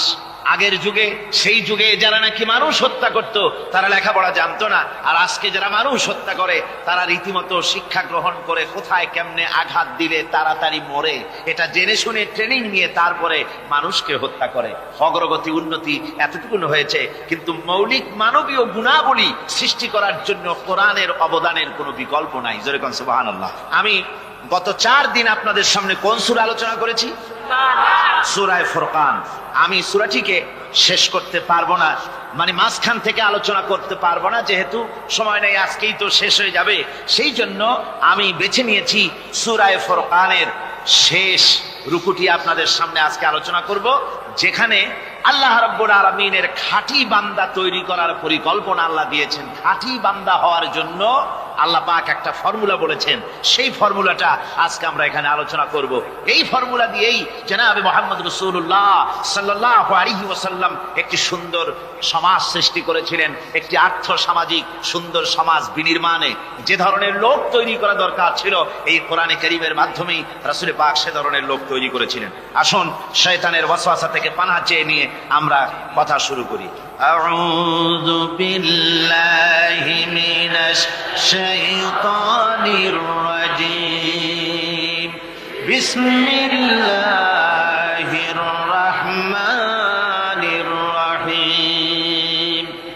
মুফিদুর রহমান সাহেব আমাকে খবর দিলেন, ওনার কাছে খবর এসেছে যে মানুষ ভিড়ে এবং চাপে শ্বাসরুদ্ধ হয়ে মরে যাওয়ার উপক্রম হয়ে যাচ্ছে বিভিন্ন জায়গায়। তা আমি আপনাদেরকে অনুরোধ করব, যিনি যেখানে আছেন সামনের দিকে বাড়ার কোনো চেষ্টা করবেন না।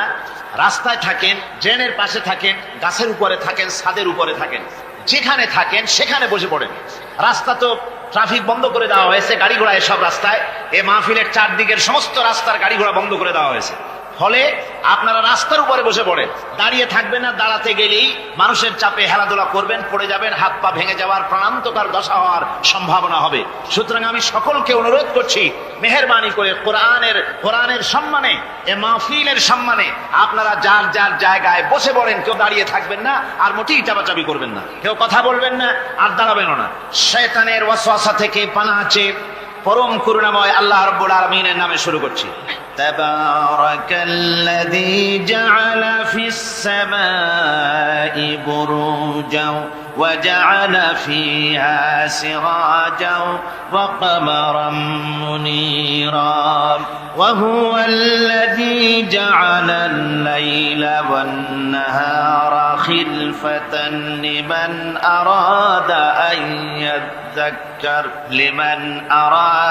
আন ইয়াযাক্কার আও আরাদা শুকুরা। সাদাকাল্লাহুল আযীম। অতীব বরকতশালী সেই মহান সত্তা, যিনি আকাশ সমূহকে বুর্জ সমূহ দিয়ে যিনি সংস্থাপন করেছেন, বুর্জ স্থাপন করেছেন এবং তাতে একটি প্রদীপ স্থাপন করেছেন, আর আলোকমণ্ডিত এক উজ্জ্বল চাঁদ স্থাপন করেছেন। আর তিনি রাত এবং দিনকে পরস্পরের স্থলাভিষিক্ত বানিয়েছেন। লিমান আরাদা আইয়াযাক্কারা আও আরাদা শুকুরা, তাদের জন্য যারা এর থেকে উপদেশ অর্জন করতে চায়, জ্ঞান লাভ করতে চায় এবং শুকর আদায় করতে চায়। শুকর আদায়কারীর জন্য, জ্ঞান অন্বেষণকারীদের জন্য আল্লাহ পাক এগুলি করেছেন। এখানে বুর্জ শব্দের অর্থ হচ্ছে প্রাসাদ বা সুদৃঢ় স্থাপত্য। প্রাচীন খগোল বিজ্ঞানে বুর্জ বলা হতো সেই 12টি কক্ষপথকে। কোন কোন মুফাসসির এই বুর্জকে বলেছেন গ্রহকে বুর্জ হিসাবে তারা ব্যাখ্যা করেছেন। আসলে আল্লাহ রাব্বুল আলামিন তিনি মহাশূন্যকে যে কিভাবে সজ্জিত করেছেন, কত সুন্দরভাবে করেছেন, তার ব্যাখ্যা কোরআনে কারীমের বিভিন্ন জায়গায় এসেছে। আল্লাহ পাক বলছেন, ওয়ালাকাদ জাআলনা ফিস সামাই বুরুজা ওয়া যায়্যানাহা লিন-নাযিরিন। আমি আকাশে বহু সংখ্যক সুদৃঢ় বুর্জ স্থাপন করেছি এবং দর্শকদের জন্য তা অত্যন্ত সুসজ্জিত করে সুদৃশ্য করে আমি স্থাপন করেছি, সুন্দর করে স্থাপিত করেছি। মহাশূন্য, এর মধ্যে আল্লাহ পাক সৃষ্টি করেছেন অগণিত গ্রহ উপগ্রহ। কত গ্রহ আছে, কত উপগ্রহ আছে, বিজ্ঞানীদের কাছে আজও পর্যন্ত তার কোনো হিসাব মেলেনি। মহাশূন্যে আল্লাহ পাক, মহাশূন্যের মহাবিস্ময়। বর্তমান বিজ্ঞান ক্রমান্বয়ে আশ্চর্য হয়ে যাচ্ছে তাদের নতুন নতুন আবিষ্কারের মাধ্যমে, চিন্তা ভাবনার মাধ্যমে, যে মহাশূন্য আল্লাহ পাক মহাস্রষ্টা কি করে রেখেছেন। একটি বিশাল এক বিস্ময়ের কারখানা। সেখানে রয়েছে মিল্কি ওয়ে, যাকে বলা হয় ছায়াপথ। বিজ্ঞানীরা বলেছেন প্রায় 20,000 কোটি তারকা রয়েছে এই মিল্কি ওয়ের ভেতরে, ছায়াপথের ভেতরে। আবার কেউ কেউ বলেছেন যে সেই তারকার সংখ্যা বলা সম্ভব হবে না, সমুদ্র সৈকতের বালুকণা গণা তবুও সম্ভব, কিন্তু আকাশের তারকারাজি গণা সম্ভব নয়। এখন আল্লাহ পাক সেই মহাশূন্যের ভেতরে সৃষ্টি করে রেখেছেন এই ছায়াপথ। ছায়াপথের ভিতরে আছে যে তারকাগুলি, বিজ্ঞানীরা বলেছেন যে এই তারকাগুলি এত বিরাট বিরাট তারকা আছে। আগে তো ওনারা বলেছিলেন পৃথিবীর চাইতে সূর্যটা হচ্ছে পৃথিবীর চাইতে 13 লক্ষ গুণ বড়। এই বিরাট সূর্য ছিল তাদের কাছে বিস্ময়। এখন তারা বলছেন না, মিল্কি ওয়ের ভিতরে যে সমস্ত তারকার সন্ধান আমরা পেয়েছি, সে সমস্ত তারকা এত বড় বড় বিরাট দানবের মতো, যে ওর এক একটা তারকার ভেতরে যে সূর্য পৃথিবীর চাইতে 13 লক্ষ গুণ বড়, এরকম অন্তত 3 কোটি সূর্যকে একটা তারকার মধ্যে ঢুকিয়ে দেওয়া যায়। সুবহানাল্লাহ, কি বিশাল! এখন এই তারকা, এই গ্রহ এবং উপগ্রহ রাজি মহাশূন্যে সব পরিভ্রমণ করছে, কেউ কিন্তু দাঁড়িয়ে নাই। বিজ্ঞানীরা বলছেন, কেউ বলেছেন সূর্য ঘোরে, কেউ কয় না পৃথিবী ঘোরে, কেউ কয় না ওই চন্দ্র ঘোরে, কেউ কয় যে না আমরা মিলে সবাই ঘুরি। এখন আসলে বিষয়টা কি, কে ঘোরে আর কে ঘোরে না? আসল কথাটা নিতে হবে কোরআনের কাছ থেকে। কার কাছ থেকে? ওই চন্দ্র সূর্যের স্রষ্টা যিনি, মহাবিশ্বের স্রষ্টা যিনি, তিনি বলতে পারবেন যে আসলে ঘোরে কে। আল্লাহ রাব্বুল আলামিন বলেন, ওয়া কুল্লুন ফি ফালাকিন ইয়াসবাহুন। মহাশূন্যের পরে যা কিছু আছে সব সন্তরণশীল, সব গতিশীল, কেউ দাঁড়িয়ে নাই, সব সাঁতার কাটতেছে, সব ছোটাছুটি করছে। ছোটাছুটি করছে, তা আবার এত দ্রুত গতি, এক একটা যে গতির কথা আমরা চিন্তা করতে পারবো না। ভীষণ তীর্যক গতিতে সব ছুটছে তো ছুটছে, কিন্তু ওখানে আবার কোনো ট্রাফিক পুলিশ নাই। আছে নাকি ট্রাফিক পুলিশ? আমাদের দেশে রাস্তাঘাটে কত ট্রাফিক পুলিশ আর কত ট্রাফিক সিগন্যাল লাইট। একদিকে ট্রাফিক পুলিশের হাতছানি, আর একদিকে ট্রাফিক লাইটের চোখ রাঙানি। এরপরেও অ্যাক্সিডেন্টের অভাব নাই, ঠিক কিনা কর? বেচারা বেবি ট্যাক্সি, গরিব মানুষ, রাস্তার এক পাশ দিয়ে যায়, আর ওই দত্তের মতো ট্রাক এসে এক ধাক্কা মারে, গরিব বেচারা বেবি ট্যাক্সি 3 ঠ্যাং উপরের দিকে দিয়ে রাস্তার পাশে বসে আল্লাহ আল্লাহ করে। আমাদের ট্রেন লাইনে অ্যাক্সিডেন্ট, ওই গাড়ির লাইনে অ্যাক্সিডেন্ট, এত কিছু থাকা সত্ত্বেও কিন্তু ওই মহাশূন্যে কোনো সিগন্যাল লাইট নাই, কোনো ট্রাফিক পুলিশ নাই। এই বিশাল চাঁদ, এই বিশাল সূর্য, এবং সূর্যকে গিলে খেতে পারে, কোটি কোটি সূর্য গিলে খেতে পারে এমন তারকা, অথচ অ্যাক্সিডেন্ট নেই। আছে অ্যাক্সিডেন্ট? আল্লাহ রাব্বুল আলামিন এখানে মহাশক্তিশালী অদৃশ্য সীমারেখা সৃষ্টি করেছেন। কোরআনে কারীমে রাব্বুল আলামিন বলেন, লাশ-শামসু ইয়ানবাগি লাহা আন তুদরিকাল কামারা ওয়ালাল লাইলু সাবিকুন নাহার ওয়া কুল্লুন ফি ফালাকিন ইয়াসবাহুন। প্রবল জ্ঞানী হইবে যাহারা, আপন মনেতে বুঝিবে তাহারা। রাত্রি পারে না আগে যাইবার, দিনের স্থান করি অধিকার।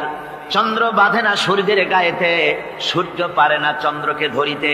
যার যে স্থান বহল রাখিয়া, ভ্রমণ করিছে খোদাকে ডরিয়া। সুবহানাল্লাহ বিহামদিহি। ইলা আজালিন মুসাম্মা, একটা নির্দিষ্ট সময় সীমা পর্যন্ত আপন আপন কক্ষপথে সব ছুটবে আর ছুটবে, কারো সঙ্গে কারো সংঘর্ষ হবে না। যেরকম সুবহানাল্লাহ। এরপরে ওই মহাশূন্যে অসংখ্য তারকারাজি আল্লাহ সৃষ্টি করে রেখেছেন। এত সুন্দর সুন্দর তারকা আল্লাহ বানিয়েছেন। আল্লাহ রাব্বুল আলামিন বলেন, ওয়ালাকাদ যায়্যানাস সামাআদ দুনিয়া বিমাসাবিহা وجعلناها رجوما للشياطين। এই দুনিয়ার আকাশখানিকে তারকা প্রদীপ দিয়া সাজায় রেখেছি মনের মতন। দেখো তুমি তাকাইয়া কি সুন্দর করে তারকাগুলি বানিয়ে রাখলাম, তাকিয়ে দেখো। বিজ্ঞানীরা বলেছেন এমন এমন অনেক তারকা আছে যা আমরা চোখে দেখি না, খালি চোখে ধরা পড়ে না। ওই তারকা এত ঊর্ধ্বে, ওই তারকা যেদিন তৈরি করা হয়েছে সেদিন থেকে নিয়ে আজ পর্যন্ত ওই তারকাগুলির আলো পৃথিবীর মাটি স্পর্শ করে নাই। সুবহানাল্লাহ। অথচ আলোর গতি হচ্ছে প্রতি সেকেন্ডে 1,86,000 মাইল। এই এক সেকেন্ড আপনার একে বলা হয় লাইট ইয়ার, আলোকবর্ষ। এই হিসাবে সেকেন্ড, এই হিসাবে মিনিট, এই হিসাবে সপ্তাহ, মাস এবং বর্ষ। এরকম অসংখ্য লাইট ইয়ার, আলোকবর্ষ চলে গিয়েছে, আজও পর্যন্ত সেই তারকার আলো পৃথিবীর মাটি স্পর্শ করে নাই। তাহলে সেই তারকা কোথায়? সুবহানাল্লাহ বলে। যারা একটু আল্লাহরে গালি দিতে পারে, একটু আল্লাহ এবং ইসলামকে অস্বীকার করতে পারে, তারা আবার হিরো হয়ে যায়। দেখছেন না অবস্থা? হিরো হয়ে যায়। ওরা বলে আল্লাহ নাই, আকাশ দেখে বলে যে মহাকাশ, আসলে তো মহাকাশ না, ওটা অনেক দূরে, তাই নীলা নীলা দেখা যায়, অন্ধকার অন্ধকার, ওরকম নীল রঙের দেখা যায়, আসলে আকাশ বলতেও কিছু নাই। এরপরে ইউরি গ্যাগারিন, যিনি প্রথম মহাশূন্য পরিভ্রমণ করেছিলেন, তিনি মহাশূন্য পরিভ্রমণ করে ফিরে এসে বলেছিলেন, মহাশূন্য পরিভ্রমণ করে ফিরে এলাম। মুসলমানেরা যাকে আল্লাহ বলে, খ্রিস্টানেরা যাকে গড বলে, আল্লাহ আর খ্রিস্টান সেই গডের অস্তিত্ব লক্ষ লক্ষ মাইলের কোথাও দেখি নাই, পাই নাই। আমি বলি বেকুব, আল্লাহরে তুমি দেখবা, তুমি তো তোমার নিজের শরীরও দেখো না। তোমার মাথাটার পেছনটা দেখতে কেমন, তোমার পিঠটা দেখতে কেমন, তোমার বডির একদম পেছনের অংশটা দেখতে কেমন, তাকে জিন্দিগিতে আয়না ছাড়া দেখতে পেরেছো কোনোদিন? নিজের শরীরে দেখতে পাও না, আর শরীরের স্রষ্টা মহান আল্লাহকে দেখতে চাও, দারুণ দুঃসাহস পোষণ করতেছে। আল্লাহ পাকের ওই মহান সৃষ্টি, এই বিশাল সৃষ্টির তুলনায় আমাদের অবস্থান কোথায়?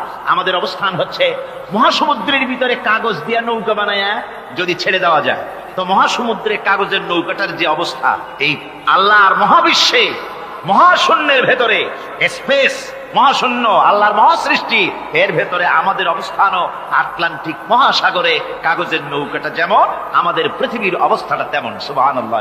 আল্লাহ কত বিরাট! সুবহানাল্লাহ। আমার বন্ধুগণ, আল্লাহ পাক বলছেন যে এইভাবে করে আমি চন্দ্র সৃষ্টি করেছি এবং সূর্য সৃষ্টি করেছি। ওয়াজআলা ফিহা সিরাজা ওয়া কামারাম মুনীরা, সেখানে একটা প্রদীপ আমি জ্বালিয়েছি, সেই প্রদীপটা হচ্ছে সূর্য। এই সূর্যটা হচ্ছে বিশাল, যা পৃথিবী থেকে 9,30,00,000 মাইল দূরে যে সূর্য অবস্থান করছে, এত দূরে থাকা সত্ত্বেও এই সূর্যের দিকে মানুষ খালি চোখে তাকাতে পারে না, এত উত্তপ্ত। সূরা নাবার মধ্যে আল্লাহ বলেছেন এটাকে ওয়াজআলনা সিরাজাও ওয়াহাজা, উত্তপ্ত, অতি উজ্জ্বল, অতি উত্তপ্ত প্রদীপ। এই সূর্যটাকে আল্লাহ বলেছেন তার তাপ এত বেশি যে পৃথিবীর কোন কোন জায়গায় সূর্যের তাপ 140 ডিগ্রি ফারেনহাইট পর্যন্ত উঠে যায়, এত তাপ হয়। তো এই সূর্যের দিকে মানুষ যদি খালি চোখে তাকায়, তাহলে তার চোখের দৃষ্টিশক্তি বিনষ্ট হয়ে যাওয়ার সম্ভাবনা থাকে। এই সূর্য দিয়ে আল্লাহ পাক ফসল পাকান, এই সূর্য দিয়ে জীবকুলের প্রাণ শক্তির সঞ্চার করেন আল্লাহ পাক। এই সূর্য, বিজ্ঞানীরা বলেছেন, একটা বই আছে, লেখকের নাম আমার মনে নাই, man does not stand alone. এই বইয়ের ভিতরে এই বিজ্ঞানী লিখেছেন, আল্লাহর সৃষ্টি রহস্য সম্পর্কে লিখেছেন যে সূর্য যেখানে এখন আছে, স্রষ্টা নিশ্চয়ই একজন আছেন, তিনি বলছেন যে সূর্য যেখানে আছে ওখান থেকে যদি কিছু নিচে নেমে আসতো সূর্য, তাহলে গোটা পৃথিবী পুড়ে ছাই হয়ে যেত। আর যেখানে আছে ওখান থেকে যদি কিছু উপরে উঠে যেত, গোটা পৃথিবী হিম শীতলতায় গোটা পৃথিবী ফ্রিজ হয়ে যেত। অথচ একটা মাপা একটা জায়গায় আল্লাহ পাক এই সূর্যকে রেখেছেন। সুবহানাল্লাহ পড়ে। আবার চন্দ্রকেও এমন একটা মেজারমেন্ট করা জায়গায় আল্লাহ রেখেছেন, এই চন্দ্র যদি উপরে উঠে যেত, যেখানে আছে সেখান থেকে গোটা পৃথিবীটা মরুভূমি হয়ে যেত। আর যেখানে আছে সেখান থেকে যদি নিচে নেমে আসতো কিছুটা, তাহলে গোটা পৃথিবী বন্যায়, প্লাবনে গোটা পৃথিবী ভেসে চলে যেত। সুবহানাল্লাহ বিহামদিহি। এই চন্দ্রকে আল্লাহ পাক এভাবে রেখেছেন, সূর্যকে এভাবে রেখেছেন। আবার এই সূর্যের রয়েছে অতি বেগুনি রশ্মি, সেই অতি বেগুনি রশ্মি যেন এমন একটা পাওয়ার আছে সূর্যের, যে সূর্যের তাপ যদি পৃথিবীর মানুষ গায়ে লাগে, ওই রশ্মিটা যদি লাগে, সৃষ্টি জগতের ক্যান্সার হবে, সৃষ্টি জগৎ মরে যাবে, বাঁচতে পারবে না, অসুখ করবে। সেজন্য ওজোন স্তর একটা আল্লাহ বানিয়ে রেখেছেন, ওজোন একটা স্তর, যেটাকে বিজ্ঞানীরা এখন বলছেন গ্রিন হাউস এফেক্ট। এই ওজোন স্তরে ফাটল ধরেছে, বিজ্ঞানীরা লক্ষ্য করেছেন ওজোন স্তরে ফাটল ধরে সূর্যের সেই ক্ষতিকারক পাওয়ারটা পৃথিবীর মাটির কাছে চলে আসতেছে, এখন এটাকে ঠেকাবার ব্যবস্থা করা হচ্ছে। আমার বন্ধুগণ, এটা কেন হচ্ছে? আল্লাহ রাব্বুল আলামিন বলেন, ওয়ামা আসাবাকুম মিন মুসিবাতিন ফাবিমা কাসাবাত আইদিকুম। তোমাদের উপরে যত বিপদ আছে, মুসিবত আছে, সব তোমাদের হাতের কামাই করা, দুই হাতের কামাই করা, দু হাত দিয়ে যা কামাই করেছো তার ফল তোমাদের পেতে হচ্ছে। গ্রিন হাউস এফেক্ট কেন হলো? কারণ হচ্ছে আমাদের গাড়ি থেকে যে কার্বন ডাই অক্সাইড, কালো ধোঁয়া আমরা বের করি, আমাদের মিল কলকারখানা থেকে যে চিমনি থেকে কালো ধোঁয়া বের হয়, এগুলিকে শোষণ করার জন্য, এগুলিকে নষ্ট করার জন্য হলো গাছ। গাছ হলে মানুষের বন্ধু। আমরা জনমের মতো গাছ কাটি, লাগাই না। এভাবে করে প্রকৃতির ভারসাম্য আমরা নষ্ট করেছি। আমরা প্রকৃতির ভারসাম্য নষ্ট করবার জন্য ইচ্ছে করে দেশের পাহাড়গুলিকে ধ্বংস করছি, অথচ আল্লাহ পাক বলেছেন এই পাহাড় পৃথিবীর ভারসাম্য রক্ষার জন্য, প্রকৃতির ভারসাম্যকে রক্ষা করার জন্য আমি পাহাড় সৃষ্টি করেছি। জোরে বলেন সুবহানাল্লাহ। মানুষ এভাবে নিজের সর্বনাশ নিজেই করতেছে। আল্লাহ পাক বলছেন এভাবে করে আমি সবকিছুকে একটা সুন্দর পদ্ধতি দিয়ে সৃষ্টি করেছি। আর ওই যে আলোকমণ্ডিত চাঁদ, ওই চাঁদ সম্পর্কে প্রশ্ন তুলেছে কাফেরেরা, যে চাঁদটা কি? ওয়ায়াসআলুনাকা আনিল আহিল্লাম কুল হিয়া মাওয়াকিতু লিন্নাস। আল্লাহ রাব্বুল আলামিন বলেন, নবী আপনাকে প্রশ্ন করা হয় চাঁদের ক্রমবর্ধমান এবং ক্রমহ্রাস সম্পর্কে, যেটা কি আপনি তাদেরকে বলে দেন আমি এই চাঁদকে একটা প্রাকৃতিক ক্যালেন্ডার বানায়া, চিরস্থায়ী ক্যালেন্ডার বানিয়ে তাম পৃথিবীর মানুষের জন্য আকাশে ঝুলায় রেখেছি, মহাশূন্যে টানায় রেখেছি, যেন প্রতিদিন রাত্রি বেলায়, দিনের বেলায়, রাতের বেলায় তারা দিন, রাত, মাস, বছর গণনা করতে পারে। এই জন্য বিনা পয়সার একটা ক্যালেন্ডার আমি ঝুলায় রাখছি। ধরে বলেন সুবহানাল্লাহ। এমনি করে চাঁদ এবং সূর্যকে আমি সৃষ্টি করে দিই। আল্লাহ পাক বলেন, وهو الذي جعل الليل والنهار خلفة لمن أراد أن يذكر أو أراد شكورا। আর আমি দিন এবং রাতকে একে পরস্পরের স্থলাভিষিক্ত বানিয়েছি, যারা শুকর আদায় করবে আর যারা এর দ্বারা জ্ঞান অর্জন করবে তাদের জন্য। অর্থাৎ তারা এগুলি দেখে মনে করবে যে এগুলি খালি খালি না। এই যে রাত আসতেছে, দিন আসতেছে, দিন এবং রাত্রের এই যে পরিবর্তনটা, এর মধ্যে রয়েছে নিদর্শন। সূরা আলে ইমরানের মধ্যে আল্লাহ পাক বলেন, ইন্না ফি খালকিস সামাওয়াতি ওয়াল আরদি ওয়াখতিলাফিল লাইলি ওয়ান নাহার লাআয়াতিন লিউলিল আলবাব। যারা নিশ্চয়ই আমার এই সৃষ্টি রহস্য সম্পর্কে, দিন এবং রাতের পরিবর্তনের ব্যাপারে যারা চিন্তা করে, গবেষণা করে, তাদের জন্য আমি অনেক কিছু চিন্তার বিষয়ের মধ্যে রেখে দিয়েছি। তারা এসব আমার সৃষ্টি নৈপুণ্যতা দেখে তারপরে তারা হতবাক, বিস্ময় বিমুখ হয়ে তারা বলে, এগুলি দেখে আর বলে, আল্লাযীনা ইয়াযকুরুনাল্লাহা কিয়ামান ওয়া কুউদান ওয়া আলা জুনুবিহিম ওয়া ইয়াতাফাক্কারুনা ফি খালকিস সামাওয়াতি ওয়াল আরদ। তারা বসা অবস্থায়, দাঁড়ানো অবস্থায় আমার প্রশংসা করে আর বলে, রব্বানা মা খালাকতা হাযা বাতিলান সুবহানাকা ফাকিনা আযাবান নার। আয় আল্লাহ পাক, তুমি কোনো কিছু খেল তামাশার বিষয়বস্তু করে তৈরি করো নাই, অতএব জাহান্নামের শাস্তি থেকে তুমি আমাকে রক্ষা করো। আল্লাহর নবী বলেছেন, আল্লাহর সৃষ্টি নৈপুণ্যতা সম্পর্কে যদি কোনো বান্দা 1 ঘন্টা চিন্তা করে, 1 ঘন্টা যদি গবেষণা করে, চিন্তা করে, রব্বুল আলামিন তার আমলনামায় 60 বছরের নফল ইবাদতের সব লিখে দেন। জোরে বলেন সুবহানাল্লাহ।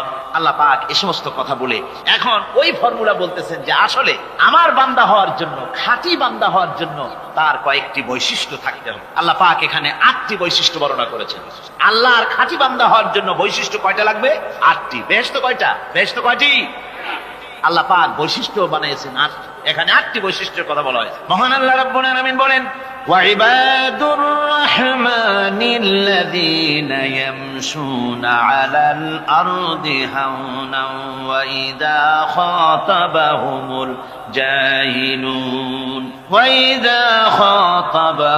الجاهلون قالوا سلاما। রহমানের খাঁটি বান্দা তারা, রহমানের আসল বান্দা তারা, যারা নাকি জমিনের উপর থেকে যখন হাঁটে খুব বিনয় বিনম্রতার সাথে তারা চলে। ওয়াইদা খাতাবাহুমুল জাহিলুন, আর যখন জাহিলরা তাদের সঙ্গে কথাবার্তা বলতে আসে তখন তারা তাদেরকে বলে তোমাদের প্রতি সালাম, এই বলে তারা চলে। অর্থাৎ এই 8টি বৈশিষ্ট্যের প্রথম বৈশিষ্ট্য ধরা হয়েছে চালচলনকে। ইমানদার খাঁটি বান্দা যারা, তাদের চালচলন সম্পর্কে প্রথম বৈশিষ্ট্য ধরা হয়েছে। তার মানে হচ্ছে নির্লজ্জ, স্বৈরাচার, মাস্তান, গুন্ডা, বদমাশ, অত্যাচারী, এদের চালচলন এক ধরনের। আবার অন্যদিকে ব্যক্তিত্ব সম্পন্ন, মর্যাদাবান, এরপরে শিক্ষিত, ভদ্র, মার্জিত, তাদের চালচলন ভিন্ন ধরনের। এই দুই শ্রেণীর চালচলন কি একরকম হয় নাকি? একরকম হয় না। তার কারণ হচ্ছে ব্যক্তির চালচলনের মাঝেই তার অবস্থাটা বোঝা যায় যে আসলে লোকটি কেমন। আল্লাহ রাব্বুল আলামিন এই কথার দ্বারা এটা প্রমাণ করতে চান যে মোমেন বান্দা যারা হবে, আল্লাহর খাঁটি বান্দা যারা হবে, তাদের পরিচয় দেওয়া লাগবে না। তাদের চালচলন দেখে, তাদের হাঁটা দেখে, তাদের চলা দেখে, তাদের বলা দেখে, তাদের আচরণ দেখে লোকেরা বুঝতে পারবে যে ইনি হচ্ছেন আল্লাহর একজন খাঁটি বান্দা, একজন মোমেন ব্যক্তি, একথা বুঝতে পারবে। আর সে ব্যক্তি জমিনের উপরে চলবে খুবই বিনম্র ভাবে। কোরআনে কারিমে অন্য জায়গায় আল্লাহ রাব্বুল আলামিন বলেছেন, ওয়ালা তামশি ফিল আরদি মারহান ইন্নাকা লান তাখরিকাল আরদা ওয়া লান তাবলুগাল জিবালা তুলা। আমার জমিনের উপরে অহংকারের পদবরে হেঁটো না, আমার জমিনের উপরে অহংকার করে জমিনের উপরে হেঁটো না। তুমি জমিনের উপরে অহংকার করে হেঁটে পদাঘাত দিয়ে আমার এই জমিনকে ফাটায় দিতে পারবে না, আর তুমি লাভ দিয়ে আমার আকাশে, আমার পাহাড়ের উচ্চতাও তুমি ছাড়িয়ে যেতে পারবে না। অহংকার করে কেউ কি পায়ের আঘাত দিয়ে জমিনটাকে ফাটায় দিতে পারে? কি বলেন, পারবে? আর অহংকার করে লাভ দিয়ে পাহাড়ের উচ্চতাও কি কেউ ছাড়িয়ে দিতে পারবে? পারবে না। সুতরাং অহংকার, মোমেন ব্যক্তি যারা, তারা অহংকার করতে পারে না। অহংকার মোমেনের স্বভাব নয়। অহংকার করতে পারে কেবলমাত্র আল্লাহ রাব্বুল আলামিন। অহংকার হচ্ছে আল্লাহ পাকের ইজাত। অহংকার কে করতে পারেন? আল্লাহ পাক করতে পারেন। মানুষের অহংকার শোভা পায় না। মানুষ, তোমার আবার অহংকার কিসের? এক ফোঁটা নাপাক পানি দিয়ে যার জন্মের উৎস, এমন নাপাক পানি যা শরীর থেকে নির্গত হলে পরে গোসল করা ফরজ হয়ে যায়, এমন এক ফোঁটা নাপাক পানি যার জন্মের উৎস, তার অহংকার করবেন আল্লাহ রাব্বুল আলামিন। হাদিসে কুদসির ভিতরে এসেছে, আল্লাহ পাক বলেছেন, যে ব্যক্তি অহংকার করে সেজন্য আমার চাদর নিয়ে টানাটানি করে। জোরে কোন নাউযুবিল্লাহি মিন যালিক। সুতরাং মোমেন বান্দা যিনি হবেন, আল্লাহর খাঁটি বান্দা, রহমানের খাঁটি বান্দা, সে ব্যক্তি কখনো জমিনের উপর অহংকারের সাথে চলাফেরা করবে না, বরং তার চাল চলন হবে অত্যন্ত বিনম্র। আর কি? আর হলো জাহিলদের সঙ্গে সে কোনো বিতর্কে লিপ্ত হবে না। জাহিলরা গালাগালি দেবে, গালাগালির জবাবে সে গালাগালি দেবে না। জাহিলরা অত্যাচার করবে, অত্যাচারের জবাবে সে অত্যাচার করবে না, বরং তাদেরকে দেখলে, তারা অত্যাচার করতে আসলে, তারা গালাগালি দিলে তাদের জবাবে ইদফা বিল্লাতি হিয়া আহসান, তাদের জবাবে তাদেরকে সালাম দিয়ে সেখান থেকে তারা কেটে পড়বে। সূরা কাসাসে এই আয়াত, অন্য জায়গায় আল্লাহ রাব্বুল আলামিন এ কথা আবার এভাবে বলতেছেন, وَإِذَا سَمِعُوا اللَّغْوَ أَعْرَضُوا عَنْهُ وَقَالُوا لَنَا أَعْمَالُنَا وَلَكُمْ أَعْمَالُكُمْ سَلَامٌ عَلَيْكُمْ لَا نَبْتَغِي الْجَاهِلِينَ। আল্লাহ পাক বলছেন যে যখন মুমিনেরা পরস্পরে মুমিনদের সাথে জাহিলদের যখন দেখা সাক্ষাৎ হয়ে যায়, যখন ঝগড়ায় লিপ্ত হতে চায়, তখন মুমিনেরা যারা মুমিন বান্দা, আল্লাহর খাঁটি বান্দা, তারা বলবে যে তোমাদের আমলের প্রতিফল তোমরা পাবা, আমাদের কৃতকর্মের ফল আমরা পাবো। সুতরাং তোমাদের প্রতি সালাম, তোমাদের সাথে আমাদের কোনো সম্পর্ক নাই। ঝগড়াঝাটি না করে তারা ফিরে আসবে। আল্লাহ পাকের পরে বলেন, ওয়াল্লাযীনা ইয়াবীতুনা লিরাব্বিহিম সুজদান ওয়া কিয়ামা।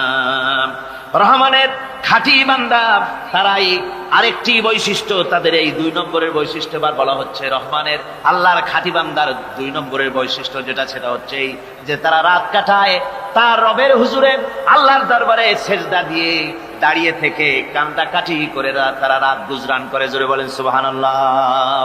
আর এর বিপরীত যারা, তারা রাত কাটায় রাতের বেলা মদ, জুয়া, সিনেমা, গান বাজনা, অশ্লীলতা, নাটক, হাবিজাবি, গল্প গুজব করে তারা তাদের রাত কাটায়। আর যারা মোমেন বান্দা, আল্লাহর বান্দা, যারা খাঁটি বান্দা, তারা এই রাত তারা আল্লাহর ইবাদতের ভিতর থেকে কান্দাকাটির মধ্য দিয়ে দাঁড়িয়ে দাঁড়িয়ে অথবা সেজদার ভিতরে তারা তাদের রাত কাটিয়ে দেয়। কোরআনে কারীমে আল্লাহ রাব্বুল আলামিন এই কথা এভাবে বলেছেন, তাতাজাফা জুনুবুহুম আনিল মাদাজি' يدعون ربهم خوفا وطمعا। আমার মোমেন বান্দারা তাদের পার্শ্বদেশ এবং পৃষ্ঠদেশ বিছানার উপরে বেশি রাত থাকে না। তারা তাদের রবের প্রতি রবের ভয়, আল্লাহর ভয়, আশা পোষণ করে। আর তারা আল্লাহকে ভয় করে তারা বিছান থেকে নিজের পিঠকে আলাদা করে নিয়ে তারা রাতের বেলায় আমার কাছে কান্দে। আমার কথা শুনে বিশ্বাস করে আরামের ঘুমকে হারাম করে কিভাবে কান্দতেছে তাকায় দেখ। আমার রহমতের দরিয়ায় জোশ মেরে গেছে, তোরা সাক্ষী থেকে যা। আমার ওই ক্রন্দনরত বান্দাগুলিকে আমি আল্লাহ মাফ করে দিলাম। আমার ভাইরা, আল্লাহ পাক বলেন আম্মান হুয়া কানিতুন আনা আল-লাইলি সাজিদাও ওয়া কাইমা।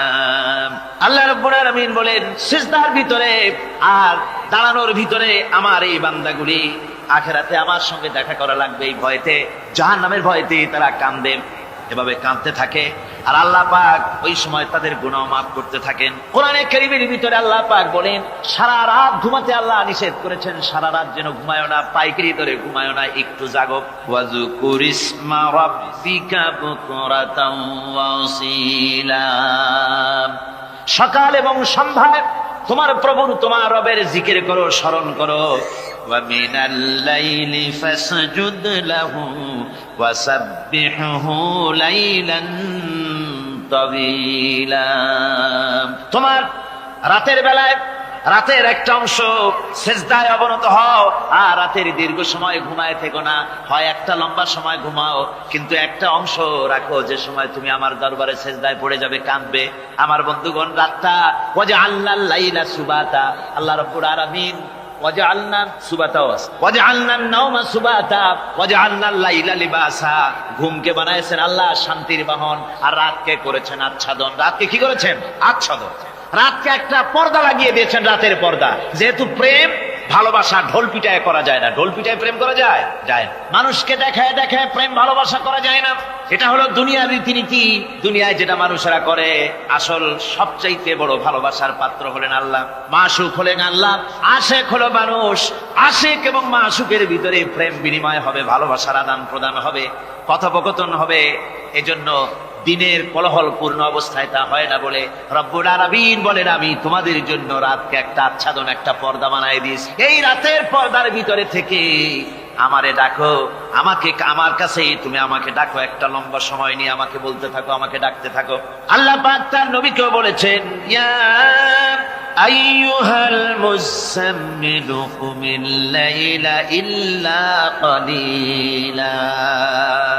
হে চাদর আচ্ছাদিত ব্যক্তি, রাত্রিকালে সালাতে দণ্ডায়মান থাকো, কিন্তু কম, সারা রাত জাগার দরকার নেই। একটা অংশ জাগো যখন তুমি আমার জন্য কাঁদবে, আমার জন্য সেজদায় পড়ে থাকবে। রাসূল পাক সাল্লাল্লাহু আলাইহি ওয়াসাল্লাম তাহাজ্জুদের নামাজি সেজদায় পড়ে থাকতেন। রাতে ঘন্টার পর ঘন্টা চলে যেতেছে। হযরত আয়েশা বলেন আমি মনে করতাম সেজদায় এমন ভাবে রাসূল পড়েছেন আর ওঠেন না, আমার মনে হতো হুজুর বুঝি ইন্তেকাল করে গেছেন।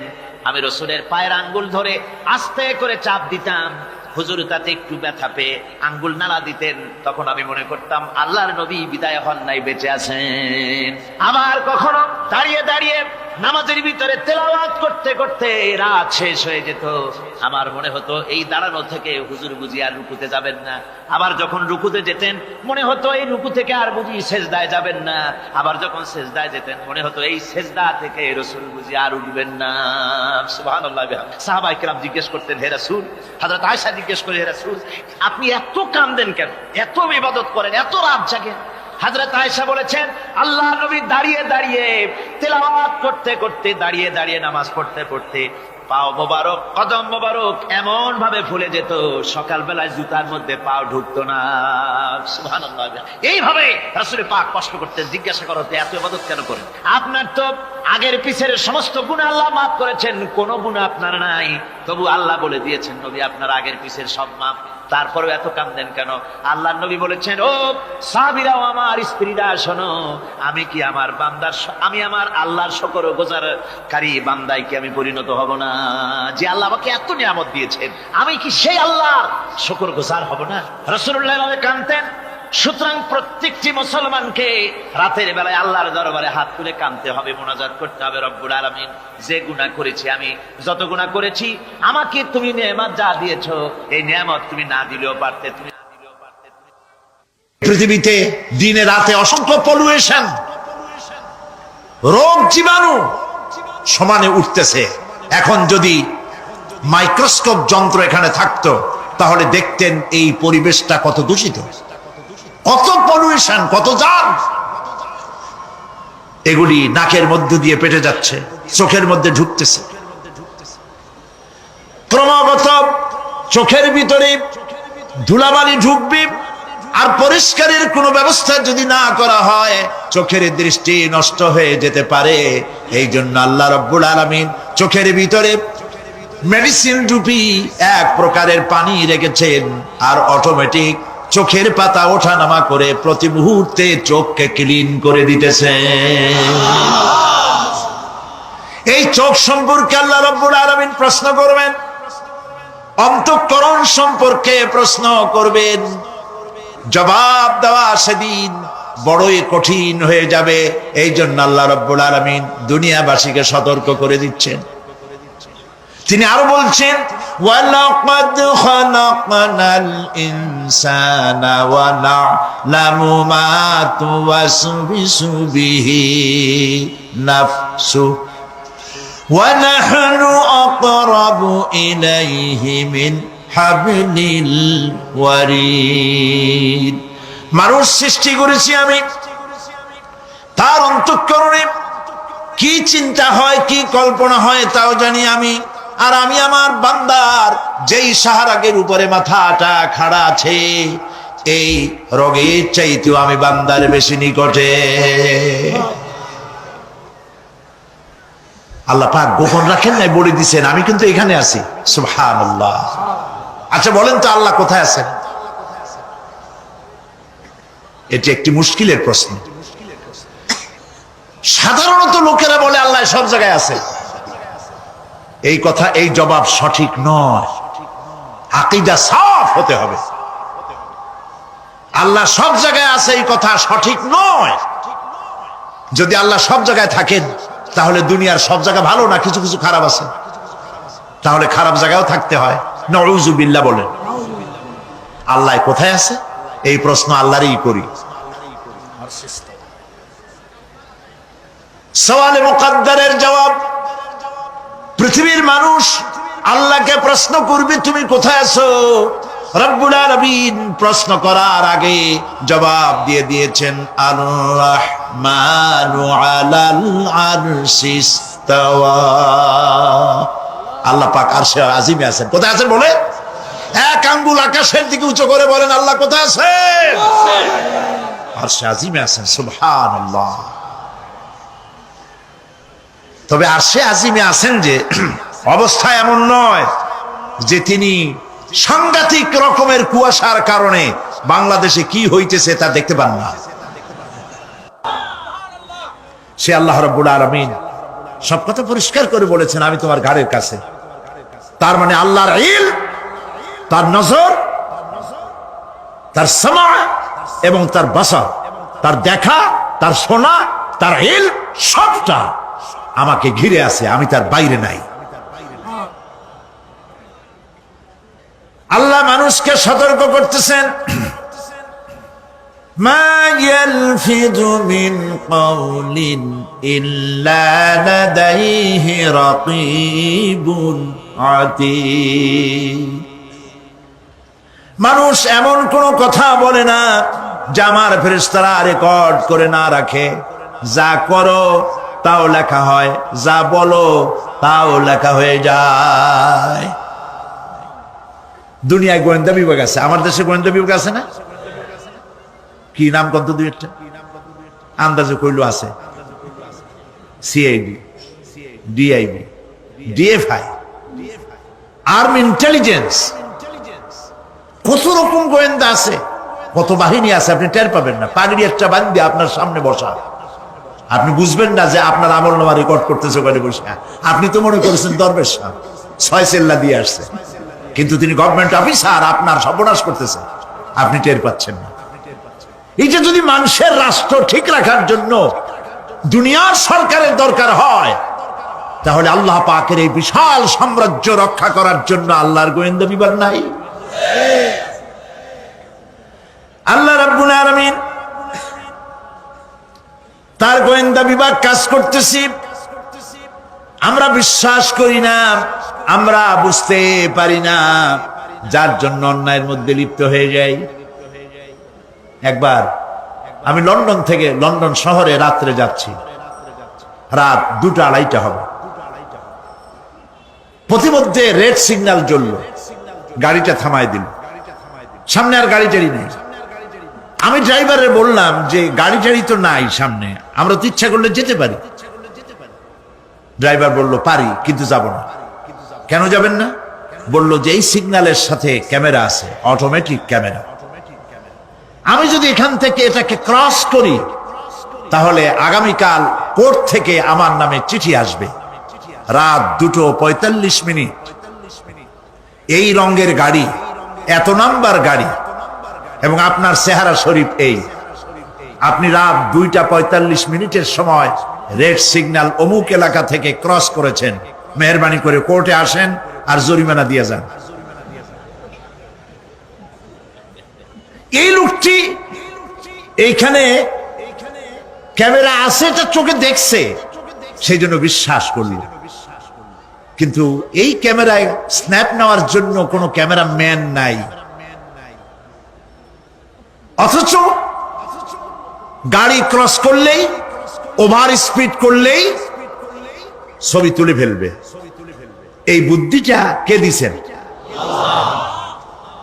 যিনি এই বুদ্ধিটা দিলেন, তার কাছে এমন কোন বুদ্ধি নাই যে আপনার আমার অনবরত অটোমেটিক ক্যামেরা দিয়ে জীবনের সব কিছু আমাদের ধরে রাখে, এরকম কোন ক্যামেরা থাকতে পারে না?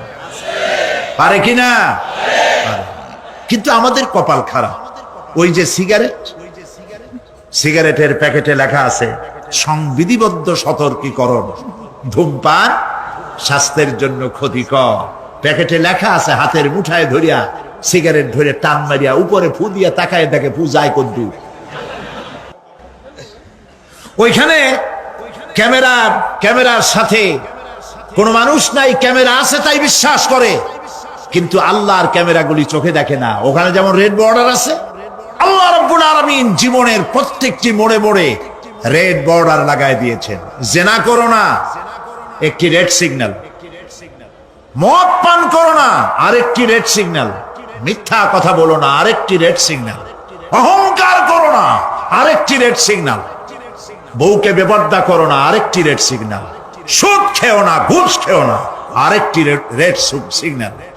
অসংখ্য রেড সিগন্যাল দিয়ে আল্লাহ পাক বলছেন তিলকা হুদুদুল্লাহ, এই হচ্ছে আল্লাহর বর্ডার, ফালা তাতাদুহা, অতএব আল্লাহর বর্ডারকে ক্রস করো না। কে নিষেধ করেছেন? কে নিষেধ করেছেন? মানুষেরা বিশ্বাস করে। আল্লাহ রাব্বুল আলামিন কোরআনে কারীমের মধ্যে বলছেন ইয়ালামু খায়িনাতাল আ'য়ুনি ওয়া মা তুখফিস সুদূর। তোমার কথাগুলি রেকর্ড হয়, তোমার কাজগুলি রেকর্ড হয়, এমনকি তোমার মনের ভিতরে যে কল্পনা হয় সেগুলো রেকর্ড হয়। আর চোখে কি লুকোচুরি খেলে আল্লাহ তাও জানতে পারে। সানগ্লাস পরে চোখের ফাঁক দিয়া কারে দেখো, কেউ টের পায় না। টের পায় কে? জোরে বলেন আল্লাহ। মহান আল্লাহ রাব্বুল আলামিন বলেন, কোন গুনার কাজ করে, কোন সামান্যতম গুনার কাজ করেও এড়াতে পারবে না, এবং সামান্যতম ভালো কাজ করলেও তার পুরস্কার থেকে মাহরুম হবে না। আল্লাহ পাক বলেন ওয়া ইন কানা মিসকালা হাববাতিন মিন খারদালিন আতাইনা বিহা ওয়া কাফা বিনা হাসিবিন। একটি সরিষা পরিমাণ আমলকেও আল্লাহ পাক কিয়ামতে হাজির করবেন। হিসাব নেওয়ার জন্য আল্লাহ পাক বলেন আমি যথেষ্ট। সুবহানাল্লাহ। হিসাব নেওয়ার জন্য আল্লাহ পাক যথেষ্ট। হযরত ওমর রাদিয়াল্লাহু তাআলা আনহু আমিরুল মুমিনিন, খলিফাতুল মুসলিমিন হযরত ওমর ইবনুল খাত্তাব বলেন রাদিয়াল্লাহু তাআলা আনহু, সুবহানাল্লাহ। কোথা থেকে আল্লাহ কোথায় নিয়ে গেছেন? নবীর হত্যা করতে আসছিলেন, আর আল্লাহ তারে কোথায় নিয়ে গেছেন? সুবহানাল্লাহ। নবীজি বলেছেন লা নাবিয়্যা বাদি ওয়ালা রাসূলা, আমার পরে নবীও হবে না, রাসূল হবে না। যদি কেউ নবী বা রাসূল হইতো, কে হইতো? ওমরে আল্লাহ নবী বানাই দিতেন। সুবহানাল্লাহ। সেই ওমরের কতটুকু জানি আমরা? অনেক কিছুই জানি না। হযরত ওমর রাদিয়াল্লাহু তাআলা আনহু অন্ধকার রাত্রে একদিকে যাচ্ছিলেন, পেছনে কিছু লোক ছিল। হঠাৎ করে তিনি প্রশ্ন করলেন, আচ্ছা তোমাদের মধ্যে কেউ কি বলতে পারো কোরআনে কারীমের মধ্যে সব থেকে হতাশাব্যঞ্জক আয়াত কোনটি? অন্ধকারের ভেতরে একজনে জবাব দিলেন, ফামান ইয়ামাল মিসকালা যাররাতিন খায়রান ইয়ারাহ ওয়া মান ইয়ামাল মিসকালা যাররাতিন শাররান ইয়ারাহ। এর অর্থ হলো, যদি কেউ যারা পরিমাণ, সরিষা পরিমাণ ভালো কাজ করে কিয়ামতে সেটা দেখতে পাবে, আর যদি সামান্য সরিষা পরিমাণ গুনার কাজও করে, খারাপ কাজ করে, সেটা দেখতে পাবে। এই আয়াতটি যখন নাজিল হয়, এই সূরা যখন নাজিল হয়, হযরতে আবু সাঈদ খুদরি রাদিয়াল্লাহু তাআলা আনহু তিনি রাসূলুল্লাহকে প্রশ্ন করলেন, ইয়া রাসূলুল্লাহ, আল্লাহ যে আয়াত নাজিল করলেন, কিয়ামতের দিন আমি কি আমার এমনকি ছোট্ট পাপও কি দেখতে পাবো? আল্লাহর নবী বললেন, আল্লাহ বলেছেন অবশ্যই দেখতে পাবা। হযরত আবু সাঈদ খুদরি রাদিয়াল্লাহু তাআলা আনহু চিৎকার করে কেঁদে উঠলেন, বললেন, তাহলে তো আমি মরেই যাব। আমার ছোট্ট পাপটাও যদি আমি দেখি কিয়ামতে, আমি তো মরে যাব।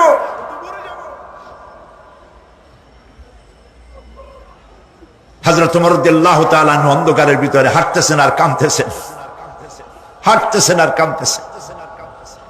কিছু দূর অগ্রসর হয়ে তিনি প্রশ্ন করলেন, আচ্ছা কেউ কি বলতে পারো কোরআনে কারীমের মধ্যে সব থেকে আশাব্যঞ্জক আয়াত কোনটি?